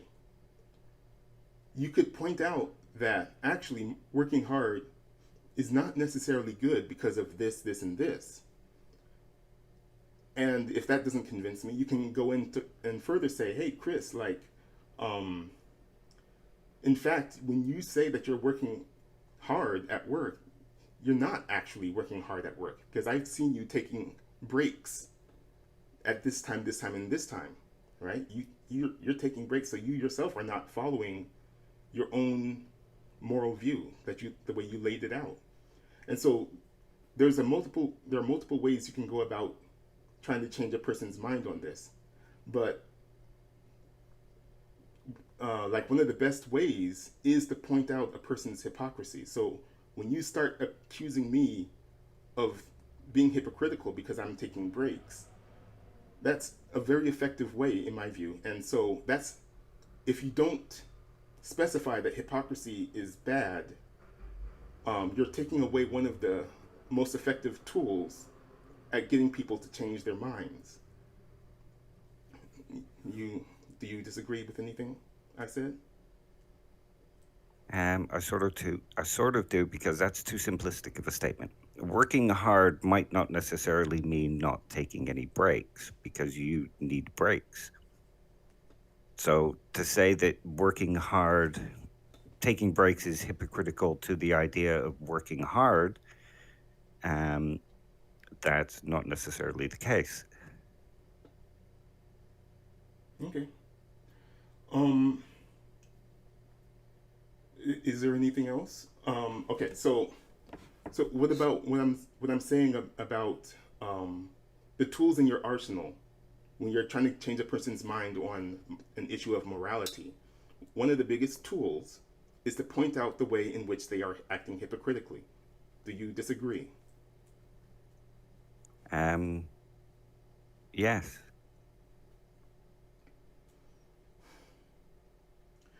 Um, Let's use a classic example here. Um, let's go with the Kantian idea of lying. Okay, Kant argues that it's always bad to lie. Now, if we take the example of a German couple hiding Jews in the attic, and the Nazis come and knock on the door and say, "Have you seen any Jews? Are you hiding Jews?" And they lie and say no. They're acting hypocritically if they believe that it's wrong to lie, but they're not behaving immorally. okay. Is that in your view or in Kant's view? That's in my view. Okay. So, first of all, I would want to specify that to lie is one of the actions that I don't believe is scientifically provable using today's science and technology. All right. And so, first of all, I would want to change that word lie into something that could be proven true or false. Um, so, Well, the statement could be proven true or false by going up into the attic and seeing if there's Jews there, which statement would be proven false? that there's no Jews in the attic. All right, but when a person says to lie, to me that implies an intentional misstatement of truth, or a mis and it implies intent. Intent is It implies embedded, an intent to deceive. right? And that intent is what I'm claiming, in my view, is not provable. Well, yeah, it's quite provable in that situation, because they intended to deceive the Nazis of the fact that there are Jews hidden in the attic. By telling them that there is none, they intend to give false information. This is a hypothetical situation. You're stipulating that they are intending to tell a falsehood. Okay, Well, but yeah, in the it's world, entailed by. in the world as we see it, how would you go about proving that a person intended to make a misstatement instead of simply them making a misstatement? I don't believe that's by provable unless they the, actually say, "Hey, I'm intending this." well, what if they say, "I intended to deceive the guards because I think the saving of the Jews was better"? Would that count? Sure, you could say, uh, Okay, then that scientifically proves that they intended to deceive the guards. all right. But So their admission. that still wouldn't make their hypocrisy immoral? It would, according, let me see. Okay, so you are the one who believes that it's not necessarily morally bad to act hypocritically. Kant is the one who says that it is always morally bad to lie. But if we were to, but because we've come to an understanding that to lie is not necessarily provable, and if we were to reword that and say that it's always, that Kant's view is that it is always morally bad for a person to explicitly state that they're intending to make a misstatement. That's not what Kant was saying. Kant That's was not my saying that, claim. yeah, but the way you've expanded the statement then makes it, Yeah. that's what Kant was trying to say. Well, I'm not trying to say what Kant actually said. I'm trying to change it in light of the fact that you and I Yeah, both agree that lying is not necessarily provable. So if we change the hypothetical a little bit, if you bear with me, and we change the okay. hypothetical a little bit, okay, then it'll become that in Kant's view, hypothetically, now that we've changed it a little bit, it becomes that Kant's view is that it is morally bad for a person to explicitly state that they're intending to deceive the Nazis about where the Jews are or whatever. Okay, um, but even in that case, Kant's position that it is immoral to admit that that you're lying, um, to me, even that presupposes that Kant believes it's morally bad to act hypocritically. I mean, I would imagine that Kant would have said right from the beginning that, like, if he believes that it's morally bad to lie, then it would also be bad for a person. It would be bad for him to just turn around and lie anyway, right? I mean, he would be acting hypocrite. Anyway, it would seem strange to me that Kant would be okay with hypocrisy if he's not okay with lying. You know. Kantian though. But I hold as a general duty that it is wrong to lie. But I also believe that there are certain duties that have higher value. So in those cases, while I may have broken a duty to lie, I had a greater duty to something else. So therefore, I have not acted immorally by behaving hypocritically. All right. So in that situation, what I would do is I would change the wording so that you would add in exceptions to the rule, and you explicitly state, here are the exceptions I'm thinking of. So, for example, in this Yeah, but situation, if I have stated a situation or an exception before, because I've not actually been put in that situation or thought of that situation, I have still broken that duty, no matter how specific I've become, if it does not include that statement. all right, so you're capable of changing your mind when you're put in a new situation that you didn't foresee. Okay, So but you're I've, still acting hypocritically. what I'm saying, um, all right, the framework that I'm setting up, it allows you to say, first of all, it's morally bad for a person to act hypocritically. Second of all, it is morally bad to admit to having the intent to mislead someone, except in the case of the Nazis, or in the case, in the example of Kant's Nazis, uh, and except in the situation where you have you know, you made a promise to someone, and you can add as many exceptions as you want, as you can think of at the moment, and then a person who wants to debate you on this issue could say, wait a minute, but what about this situation? Did you think about this situation? And then they can debate you into adding another exception to your view. So it's possible. The whole point is to get each other to change each other's minds. So yeah, I wouldn't say that that's an example of you finding a hole in my framework or anything. Okay. Then we can take it down to what exactly is morality. We've had this whole discussion. Well, no, we haven't, because all you said was people use certain definitions of morality. If in the case of an emotivist, what is moral is just a feeling of what you think is moral. If somebody doesn't feel that it's hypocritical to behave immorally, then is it wrong to behave immorally for them? Again, you're bringing up a hypothetical. I'm more interested in your actual views. When I speak to the It, emotivist, I will discuss this with them. Let me discuss that with them.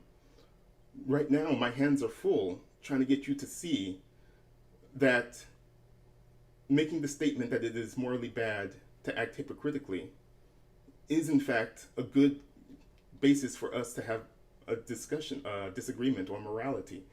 Um, I need to find a way to get you to understand that if you don't have an agreement with the other person that morality is bad, hypocrisy is bad. If you don't start with that, if you don't start with that foundation, the discussion can just go into circles. Now, maybe after today, I can go off on the internet and I'll find, maybe I can gather up some examples of people having a disagreement, and then it comes out that actually there's one person who doesn't believe that hypocrisy is bad, and so that just tears down the entirety of their argument. And maybe I can show you some examples of that some other time. Um, but again, like I say, you can start a discussion on morality without actually agreeing to that, and it won't go round in circles. all right, I guess. I Like guess like I if said, I don't believe acting hypocritically is immoral. So all that right, all right. we So for still have. example, all right. So for example, what is? Give me an example of something that you do actually think is morally bad. Not the hypothetical, but something that you actually do believe. Torturing small children for fun. That's always an interesting one. Okay, and it's not merely interesting in your view; it's the actual view that you actually hold, right? Oh yeah, yeah, of course. That that would be morally bad. Okay, now, what if you were to actually go and torture small children for fun? What would that say about you? I would say I behaved immorally because torturing small children for fun is immoral. It's not the hypocrisy that makes it immoral. It's the action. What I'm hearing, if you were to say, and you did say that torturing small children for fun is morally bad, and then you turn around and say at the same time that it's not necessarily morally bad to act hypocritically. To Well, no, me, you to, just to asked what me, would happen if I tortured small children. That would be me behaving immorally. The hypocrisy wouldn't isn't what would make it immoral, though. It would be the causing the intentional suffering of a small child for fun. all right, in your view, yes, I see. But to me, what that communicates is that you're willing to make statements that don't necessarily, um, your actions and your statements are not necessarily going to be coherent with each other. You're willing to just say stuff like, Well, "Oh, no, torching babies for fun is bad," but then you're considering that like there's a possibility that tomorrow you're going to actually go out and do it, and that wouldn't necessarily there wouldn't necessarily be a problem with that. Like if there were someone else, problem if there were because somewhere, torture. Sorry, all right, so if there were somewhere else in the world, um, torturing babies for fun, right? You, it seems to me that you would be willing to just go around condemning that person, saying that what they're doing is wrong, but you won't commit to yourself. You won't commit publicly that you yourself wouldn't do it. sorry. Can you rephrase that? All right. Are you willing to say here and now that you will never torture babies for fun? Uh, As long as my mental capacities hold, yes. Okay, so then you should have no problem with saying that it is morally bad to act hypocritically on this point. Okay, but I could torture small children for fun and still say it's wrong. I just don't care. That's hypothetically you could say that, yes, but do you care or do you not care in actuality? Well, I do. But what I'm getting at is the statement acting hypocritically is immoral. It's not the acting hypocritically that makes the action immoral. It's the breaking of moral duties or causing of suffering or things like that. All right, I'm just trying to. Um, Okay, let's go with another example. Torturing a terrorist. Have you ever heard of the ticking bomb scenario? Okay, so you could claim that it's immoral to torture somebody, generally. Um, and then you might want to save the population, so you torture the terrorist and get the information. You would still be behaving immorally. You would just be admitting to it. You would be being hypocritical. You mhm. could say, I don't think it was good that we had to torture him, but still do it because there is a greater duty to be held. And so, in that case, I would say that your words before you tortured the person are in contradiction with your actions. I mean, you're so to other people, it would indicate that no one should listen to you because you're willing to do the very thing that you claim is morally bad. Um,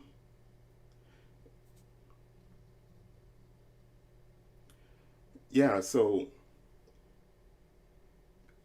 I want there to be a correspondence between what you're willing to say is, if you say the action is morally bad, as I have it written up on this document here, then that implies that you are not going to do that action. Um, so, so if you do that action, you're acting hypocritically. And in order to get out of that situation, that hypocritical state, you either have to change your mind on the morality of the issue, or you could like add in an exception for if there's a ticking bomb, or or change your mind about or swear to never to never torture a terrorist again, or something like that. So um, yeah, that's it. See, this is why pinning down what morality actually is important. Rather than just saying acting hypocritically is immoral, pinning down what morality actually is important. A meta-ethical discussion is what is more necessary when beginning a debate on morality, because just agreeing that something acting hypocritically is immoral won't really get you anywhere. It won't be the foundation of that discussion or the disagreement, because the disagreement comes from what we see as moral. You say, well, most people have this general idea of what's moral, only philosophers pin down the greater details. That's not necessarily true, because there are people that are consequentialists, there are people that are emotivists. Again, I'm not. okay, I'm. okay, What I'm arguing against is that basic principle. okay. We can get into discussions about what kind of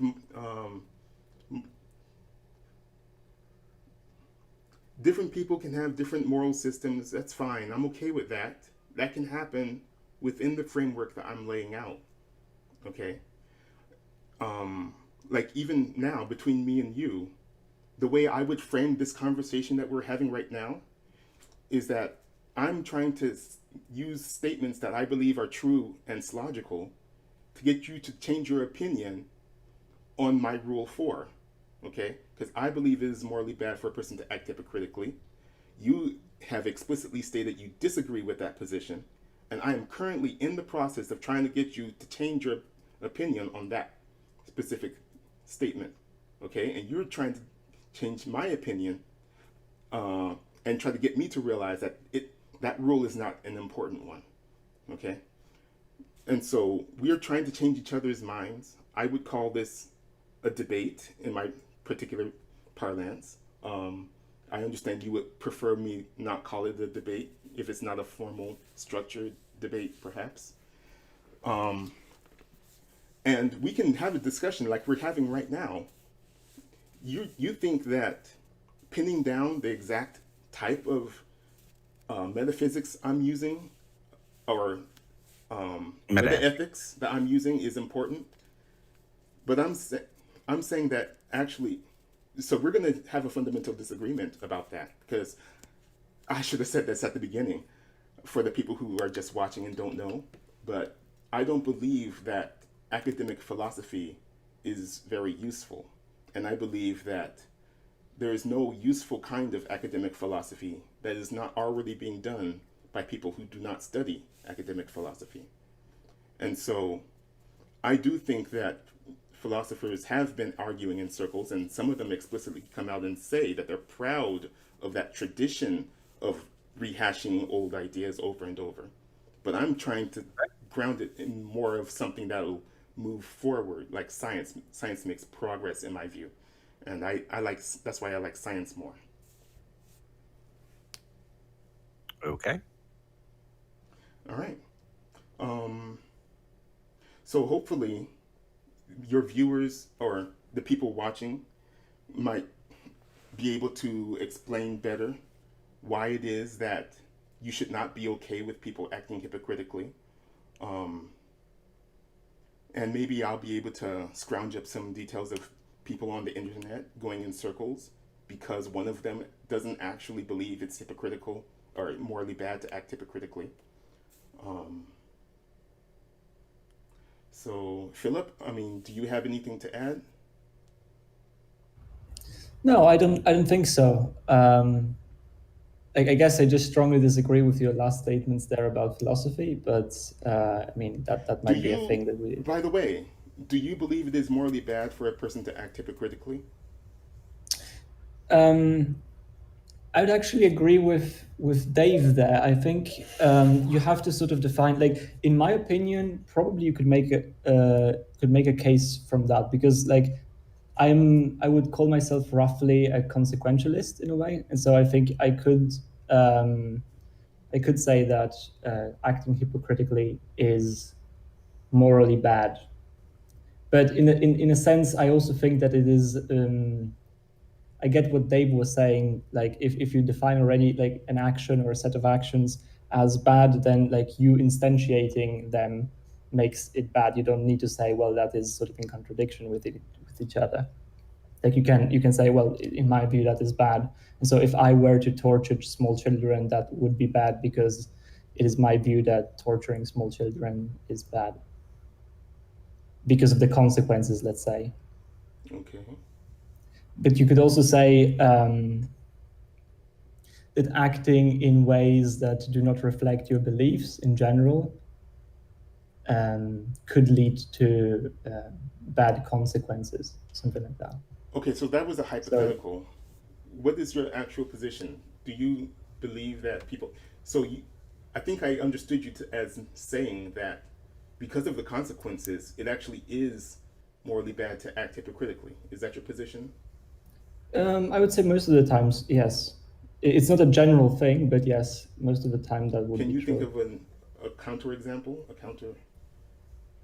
Can you give me an Yeah, I example of? think Dave gave some pretty good examples. Like, I might believe that in general it is bad to lie, but in certain scenarios, if I have to save someone's life, for example, I would say that it wasn't bad for me to act hypocritically. So, what did you think about how I wanted to reword to lie such that it would be a provable thing to other people? I mean, did you take that on board? Could you rephrase that again so Um, that I? okay, so every time I hear you say that this could be the case or that could be, if when you're saying if, that turns the statement into a hypothetical. And I want to actually know what your actual position is on these things. So, like in the example of Yeah, but the Nazi, for example, you're saying yeah, in this case, it could be that, it is bad or whatever, but I want your actual position. Is it My actual position is that in that scenario, it would be acceptable for them to lie. It would not be immoral for them to lie. That is my actual position. The fact that the scenario is hypothetical is okay? is Okay. is not a problem. Okay. So, how would we go about proving this? Do you believe it's possible to prove that someone is lying? It depends on what you mean by proof. I think in general, your distinction about like something that can be scientifically proven is not as important as you think, and a bit unhelpful. Because, for example, you could make a good case that someone is lying. For instance, if someone, let's say, lives in a house, right, and has a dog. Let's say you can observe this dog, Mm-hmm. and then when you encounter them somewhere, they say, "Oh, I don't have a dog." Now, it might be true that they are sincerely thinking that they don't have a dog because they have like a memory loss of some sort or whatever other position. But I think you can make a very solid case that it is very likely that they're actually lying to you because they live in that house and you have seen the dog. And like every day you pass by that house and you look through the window and you see that dog. And I think you can very strongly say that they are lying because it is likely that they have like said that with the intention of deceiving you. All right. So it's the intent part that I'm saying is what makes it not a provable thing. Um, Yeah, but so why not? Like, if they say to you that they don't have a dog, but you have seen what's the that they have a definition of dog, dog? That's one of the things I would and want to get at. what the definition of dog What is? their definition of dog is. What do they mean by dog? And it's like, if they say they don't have a dog, and you can go like you could say, okay, so what was that animal that I saw in your house? And they would say, oh, that's called a cat in my view, or something like that, right? Hmm. So that's a possible lane. Of, Yeah, of that's like I'm not saying that it is impossible. Like I gave you a couple of other examples. Like they might have like a memory loss, and maybe they just forget every 2 minutes. And so when they are like when you encounter them, they don't remember that they have a dog, and so they're not doing that with the intent of deceiving you. So that might be like, as you say, that they might not be lying to you. But I think you can make like in all likelihood, I would say it is the case that they are lying. And so I don't necessarily think that you have to prove anything to have meaningful discussions about what is likely and what is not and what your beliefs are. So it is the same, for example, for the discussions for the existence of God. I don't expect theists to prove that God exists because I don't think that's possible. And I don't think I can prove that God doesn't exist, for instance. But I think they might have good reasons, and I might have good reasons for why I think that God doesn't exist, and them for why they think that God does exist. Even if it doesn't prove that, you can still make observations about what is more likely and what is less likely, and that can lead to productive discussions. ooh, that last part there, that's what I'm interested in. So to me, once you start debating about whether God exists or not, and you've already admitted that it's not possible to prove one way or the other, scientifically speaking, Yeah. then in my view, that's exactly the kind of discussion that you can have that will potentially last hundreds of years. And that's what academic philosophers love to do, and that's fine. It's just that does not, in my view, is not productive in the sense that it'll make progress. We're not going to get to the bottom of that with scientific evidence. Yeah, I mean, it depends. Like, you can make certain, like, for instance, if someone believes that God can only exist if he intervenes in the natural world, then you can make certain scientific observations that can lead as, or can serve as defeaters in a way to that position, or Hypothetically, other. I mean, yeah, I'm talking hypothetically now. Yes. yes. Yeah, but I don't understand why that is an issue. Because you already specifically said that it's not possible to prove one way or the other. That's why I don't think Yes, that would but be a productive discussion in the sense that I mean and that science evidence is used to prove or disprove certain theories and stuff like that. I like the kind of progress that science makes because Okay. philosophy tends, in my view, to go in circles. Okay, let me ask you the following. Do you think that, like, what is your definition? How would you define or describe proof? Proof. Sorry. Um, well, it has similar properties to logic. Okay, so if something can be scientifically proven to be true in your view, in my let me just say, in my view, Yeah. I will say that something is provable if I'm willing to say that it's provable scientifically, if I'm willing to be quoted as saying it's provable scientifically, and I can think of situations in which, using today's science and technology, we can observe a situation, or we can come up with a situation in which evidence can be, a certain amount of evidence can be compiled that would be convincing proof to me that. Okay. Yeah, but that seems to me like a scenario like, for instance, the one I was running before, like the liar scenario, where you can sort of have a high degree of confidence that this person is actually lying. Like, you could be wrong, as we already established, but in a way, there are many things in science, for example, that could be wrong as well, right? Like, technically, you could think of, like, I'm not saying that they are. I think that they are very convincing in the sense that you have a very strong inductive case for most of the discoveries of science. But still, I mean, it could be that it is wrong, that you have discovered. So would you say that it's still proven, that these things are proven, even though there could be, like, for instance, we could be in the matrix and all that stuff, simulation, and so everything is not the way it seems, or stuff like that, right? So the question is, I guess, would you still say that these things are proven? All right, for example, I believe the earth is round. All right, Yes. I believe that has been proven to me. All right, I Yeah. believe the evidence on it being round, um, because I believe that the amount of evidence has overcome a threshold within my head Hmm. that has convinced me that it is now proven in that sense. Okay, and so Okay. I'm willing to Can go I out. just I'm willing to go out and say that it is proven that the earth is round. I'm willing to be quoted as saying that. And I can provide reasoning if you ask me further questions about exactly what counts as proof or what counts as evidence, whatever. We can get into all of that. But the basics, the fundamental thing is that, to me, the evidence has overcome some threshold that I'm holding to. And you can, okay. yeah. Yeah, I see that. Like, I would describe that roughly in the same way for myself.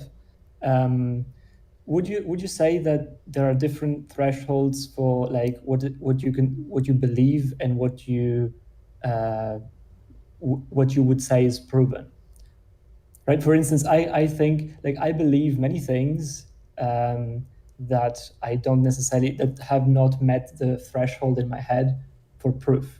Okay. Okay, Like so I for have me, two different thresholds. I have a threshold for when I say, okay, I have good enough reasons to say, okay, now I believe this thing to be true, because I see many good reasons. And then there's this other threshold in my head that needs to be met for me to say that it is proven. right, right. And so, for example, for me, personally, that would, um, like I believe that aliens are very likely to exist, right? Yeah, And so for me, I would say, yeah, I think aliens exist. Um, I can't prove it, right? So exactly. it doesn't meet that threshold. But I personally believe that aliens exist. So that would fall into that category. Um, but when it comes to getting into a debate with someone, I wouldn't necessarily want to debate someone on this point that aliens exist, specifically because using today's science and technology, I cannot prove it.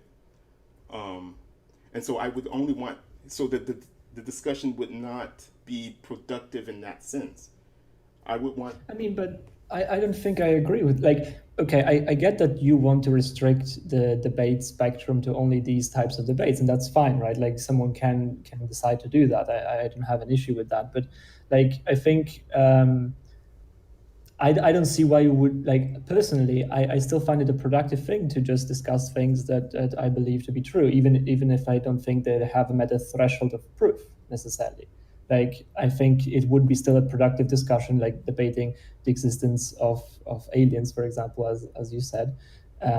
Maybe I would say, oh, look at this, there is this famous equation here that shows that it's very likely that life exists, and blah blah, and what we would expect that, and someone else might say something differently. But it could still change my mind. I could still change my mind on that issue, and I think it would be a good thing for me to change my mind if I'm wrong on or if I don't have good reasons to think that, even though it's not proven or has nothing to do with necessarily meeting that threshold of proof. All right. So as long as you understand that using the parameters that I'm laying out, the framework that I have here that I called logical debate, as long as you understand that I'm going for something more confined where each person can potentially bring scientific evidence to back them up, then that's fine. If you're Yeah, okay, but if you yeah, at like the to same have time, discussions about, if you like to have discussions about aliens, then that's fine. I mean, that's, it could be fun, I suppose. I'm just saying that I want to restrict it further down to the domain of things that we have evidence for, the domain of human actions that can be scientifically proven using today's science and technology. okay, yeah. I mean, I think you can have evidence even for things that are not proven. But for the second part, yes. I mean, if you want to restrict to just things that are proven, then I guess you can have that sort of discussion. Although I don't, like, I find those debates generally to be the most boring one, if I can say so, because if something is already proven by science, like I generally find it acceptable to say that that is true. And if someone thinks otherwise, like I don't have much interest in debating flat earthers, for example. I can see why someone might want to do that, but I personally wouldn't particularly find that interesting, because I think I have very, very strong reasons to think, because precisely because it is proven by science, to think that the Earth is a globe. So I don't see, like for myself at least, much interest in engaging in that discussion. And the same would go for something like evolution and creationism and stuff like that. So I guess Okay. automatically what I am more drawn to is things that are not proven by science, because those to me are just like, okay, I accept them because I generally find the evidence convincing that is presented by science, and that's it then. But if you want to do otherwise, I can understand that. Like it's Okay, it's fine. It just seems that we have, you know, affinities to different things. That's all. Um, yeah, I mean, not everyone's gonna like having scientific discussions or anything. It's just a matter of what level, you know.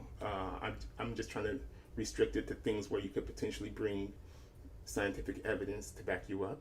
And like, if you tend to like debates where, like, for example, scientists can disagree with each other, right? And so, yes. even so, scientists will have in their heads a different view of what counts as evidence for and against different positions. All right. Yeah. So when they Okay. disagree with each other, that's going to fit perfectly within this framework. Yeah, but that wouldn't be in logical debate, though, according to you, because it hasn't been proven yet by No, science, right? no. It's, remember the properties of logical. As long as Yes. each scientist, as long as this scientist thinks that his views are provable Yes. potentially, and this person believes their own Oh, views are. wait. Is the distinction between potentially provable or like, because saying that something is provable or proven is different from saying that it is potentially All right, provable. all right. Again, Yeah, I don't want to bore you with it's the fine. It's fine. distinction in words. I just I'm just going to repeat that okay. in the same way that I described to you what I'm, the way I'm using logic and logical. I'm envisioning two people who will be disagreeing with each other, each of whom is going to believe that their own view meets a certain threshold, okay? And then they'll be able to debate with each other using my framework, all right? So, scientist one will believe that, for example, lying cannot, let me see. Scientist one will believe that the Sphinx is not as old as people think. And scientist two will believe that the Sphinx is as old as the consensus says. All right? Both of whom think that their own view has reached the point of, that they have evidence to back up their beliefs. And so they're going to be able to debate on that according to the framework that I'm setting forward. Okay, but having evidence for your beliefs is different from saying that, like, that's what we were talking about before. Like, having evidence for your beliefs is different from saying that it is proven, right? And Like, I can you? have evidence. According to whom? According to me, like, according to how I understand evidence, and how that's why I was talking to you before about these two thresholds, and I thought that we agreed for a moment that there is different threshold for what I believe than there is for what, like, I think is proven. So, for example, you can have very good evidence up to a point where I would say, okay, now I believe that, but then there would be another threshold to that. That's why I asked if there is a distinction in your view between what is proven and what is just sort of believable, like warrants belief. Okay, now all you have to do is apply that same thought process to two different individual scientists. Scientist one will believe there are two thresholds for him. Okay, there's going to be a threshold for belief and a threshold for proof. Scientist two is going to have possibly different threshold for belief and possibly different threshold for proof. Okay, and they will disagree with each other, and they can debate with each other within this framework. So that's all I'm saying. Okay, but if none of them believes that they have met the threshold of proof, would you still say that they can debate that topic under your set of rules? Like, if both believe that they have very good reasons to think that, but they don't think that proves that it is the case, would you say that then they can still discuss the topic, or they can discuss it outside of this framework that I'm laying Okay, forward. so not within your framework. That was my question. Right, because the whole point of this framework is to limit the discussion to things that where potentially you could bring evidence to support your positions. And so scientific evidence that you think scientific evidence that you think proves your position to counteract the position of the other person who believes that their evidence has proven their position. All right? Okay, yeah, but I would just add that I believe that thing can happen like way before we meet the threshold of proof. I understand that you think differently, and that's fine. But like, in my view, you can have this sort of discussion. Like, I have this evidence, and I try to. I don't want to use the word debunk here, but I can show why your evidence is not as good or something like that. And you can do that even before you get to this like standard of threshold that you might have. But I guess I think we've reached an understanding. Okay. One quick question from me. You're saying about scientific evidence, and you must be able to scientifically prove something under your framework before you can discuss it. Is that correct? Hold on. Let me share my screen once again. Let me look for the part where I specifically mention. Let me see. Okay, here. Human actions are defined as scientifically provable in your opinion if you are willing to say they are scientifically provable in your opinion, you are willing to be quoted as saying they are scientifically provable in your opinion, and you can think of a way to scientifically prove that someone performed those actions under ideal circumstances using today's science and technology. If your opponent mentions an action that is not scientifically provable in your opinion, you must say so and ask him to define or reword the action until you can agree that it is scientifically provable.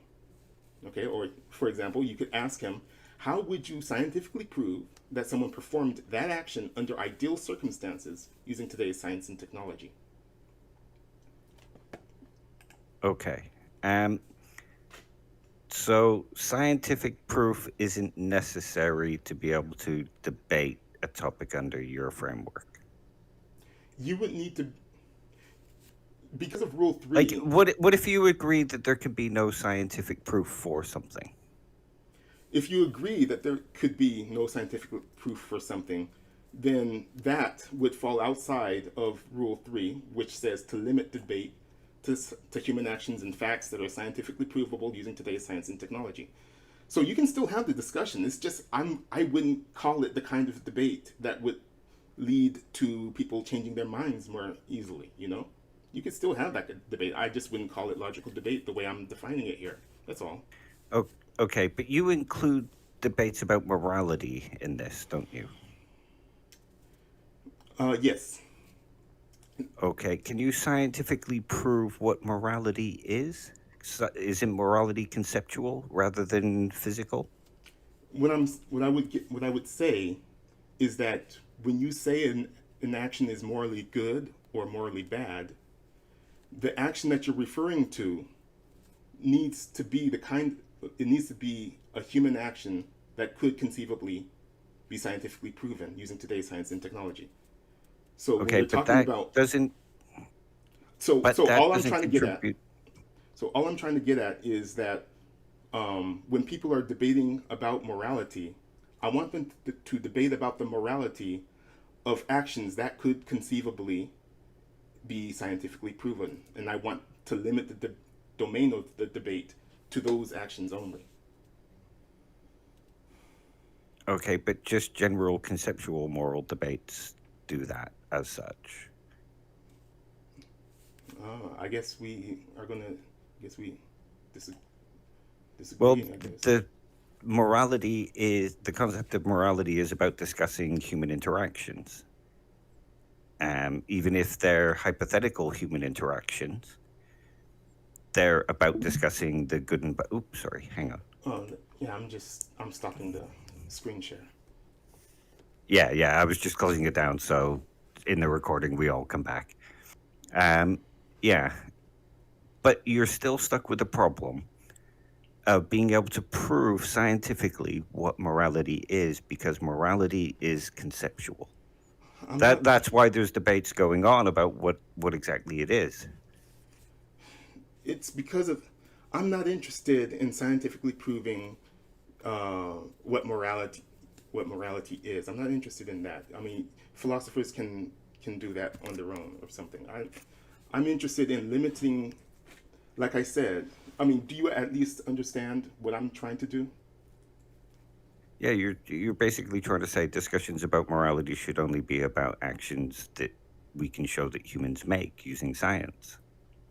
Close. It's that the framework that I'm setting up here for logical debate, I believe that debates can move forward and be more productive if they are debating the morality of actions that could conceivably be scientifically proven. And if you're talking about the morality of an action that cannot necessarily be scientifically proven, even under ideal circumstances, then that's the kind of debate that I believe will tend to go in circles. And so that's all I'm. So you can still have the debate. It's just I'm not interested in it, and I don't think it will be productive. Okay, you're not going to get very far in debates about morality like that, unfortunately. But I do. I'm not necessarily sure that you do. Beyond people that don't actually or have the most basic grasp of morality, they have a grasp like you do. Well, people understand what is meant by morality. Beyond that, you're going to have problems. All right. Well, again, I'm going to have problems with perhaps academic philosophers like yourself who want to get into the nitty gritty of which meta ethics I'm using and all of that. But with normal people in my daily life that I experience and on issues of politics and all of that, I think that most people who vote and have opinions on what the laws should be, I think those people typically know what is meant by morality so that I don't need to go and worry about how I'm going to scientifically prove that an action is moral or something like that. I'm not interested in those kinds of conversations. I'll just leave that to the philosophers. But that's what conversations about morality are about whether an action is good or bad, not whether it can be proven that it's taken place or whether we can prove that somebody intends to do something. That is the basic core of discussion about morality, whether or not actions are good or bad. As long Or as you understand that I'm not trying to scientifically prove that something is morally good, then I think we've understood each other. okay. Yeah, it just seems that there's a conflict between your idea of the framework of your debate style and discussions about morality itself. Okay. But it seemed to me that you were trying to point out several minutes ago. You were looking at Rule 3, the way I have it, about limiting debate to actions that are scientifically provable, and then you asked me, is it possible to scientifically No, prove I that? wasn't looking at Rule 3. I was looking at the statement you made earlier that debate should be limited to things that are scientifically provable. Well, I hope I've cleared up that misunderstanding. Not necessarily, because you still made the statement that debate should be limited to where we can bring in, scientific evidence, because otherwise stuff goes around in circles. All right, so it's an issue of nuance. When you're trying to express what my position is back to me, it seems like there's an issue with the nuances of that. Like I said, you can go ahead and have those kinds of discussions. You don't need, I'm not saying that you can't or that you shouldn't. I'm just saying that, in my view, those discussions will go in circles if you do not limit it to the domain of actions that can be scientifically proven. Okay. Okay, I think that's a good I mean, when you repeat when you try to express what my position is, I hope that you include that nuance. I'm not sure it's necessarily a nuance. Well, I would like you to say it anyway. Okay, but I probably won't ever be discussing this with people. I just wanted to give you the opportunity to have the discussion and get your ideas out there. All right. Well, if you ever do mention me and my views again, I hope that you include all the caveats that I've tried to make clear here today. I'll just point people towards the video. Okay, that's fine. All right. Is there anything else, Philip? No, I don't think so. No, at least not. No. I don't think so. Okay. All right. Well, I appreciate talking to both of you. Thanks for making time for me, because no one else is interested in this stuff, and giving me a chance. So yeah, it was a good discussion. I mean, if you want future discussions, hit me up. I can usually arrange something at a weekend. Okay. Yeah, Yeah, it was nice I'm talking to open you. to that. Yeah, nice to talk to you too, Philip. All right. All right. So let's talk again, perhaps. Thanks.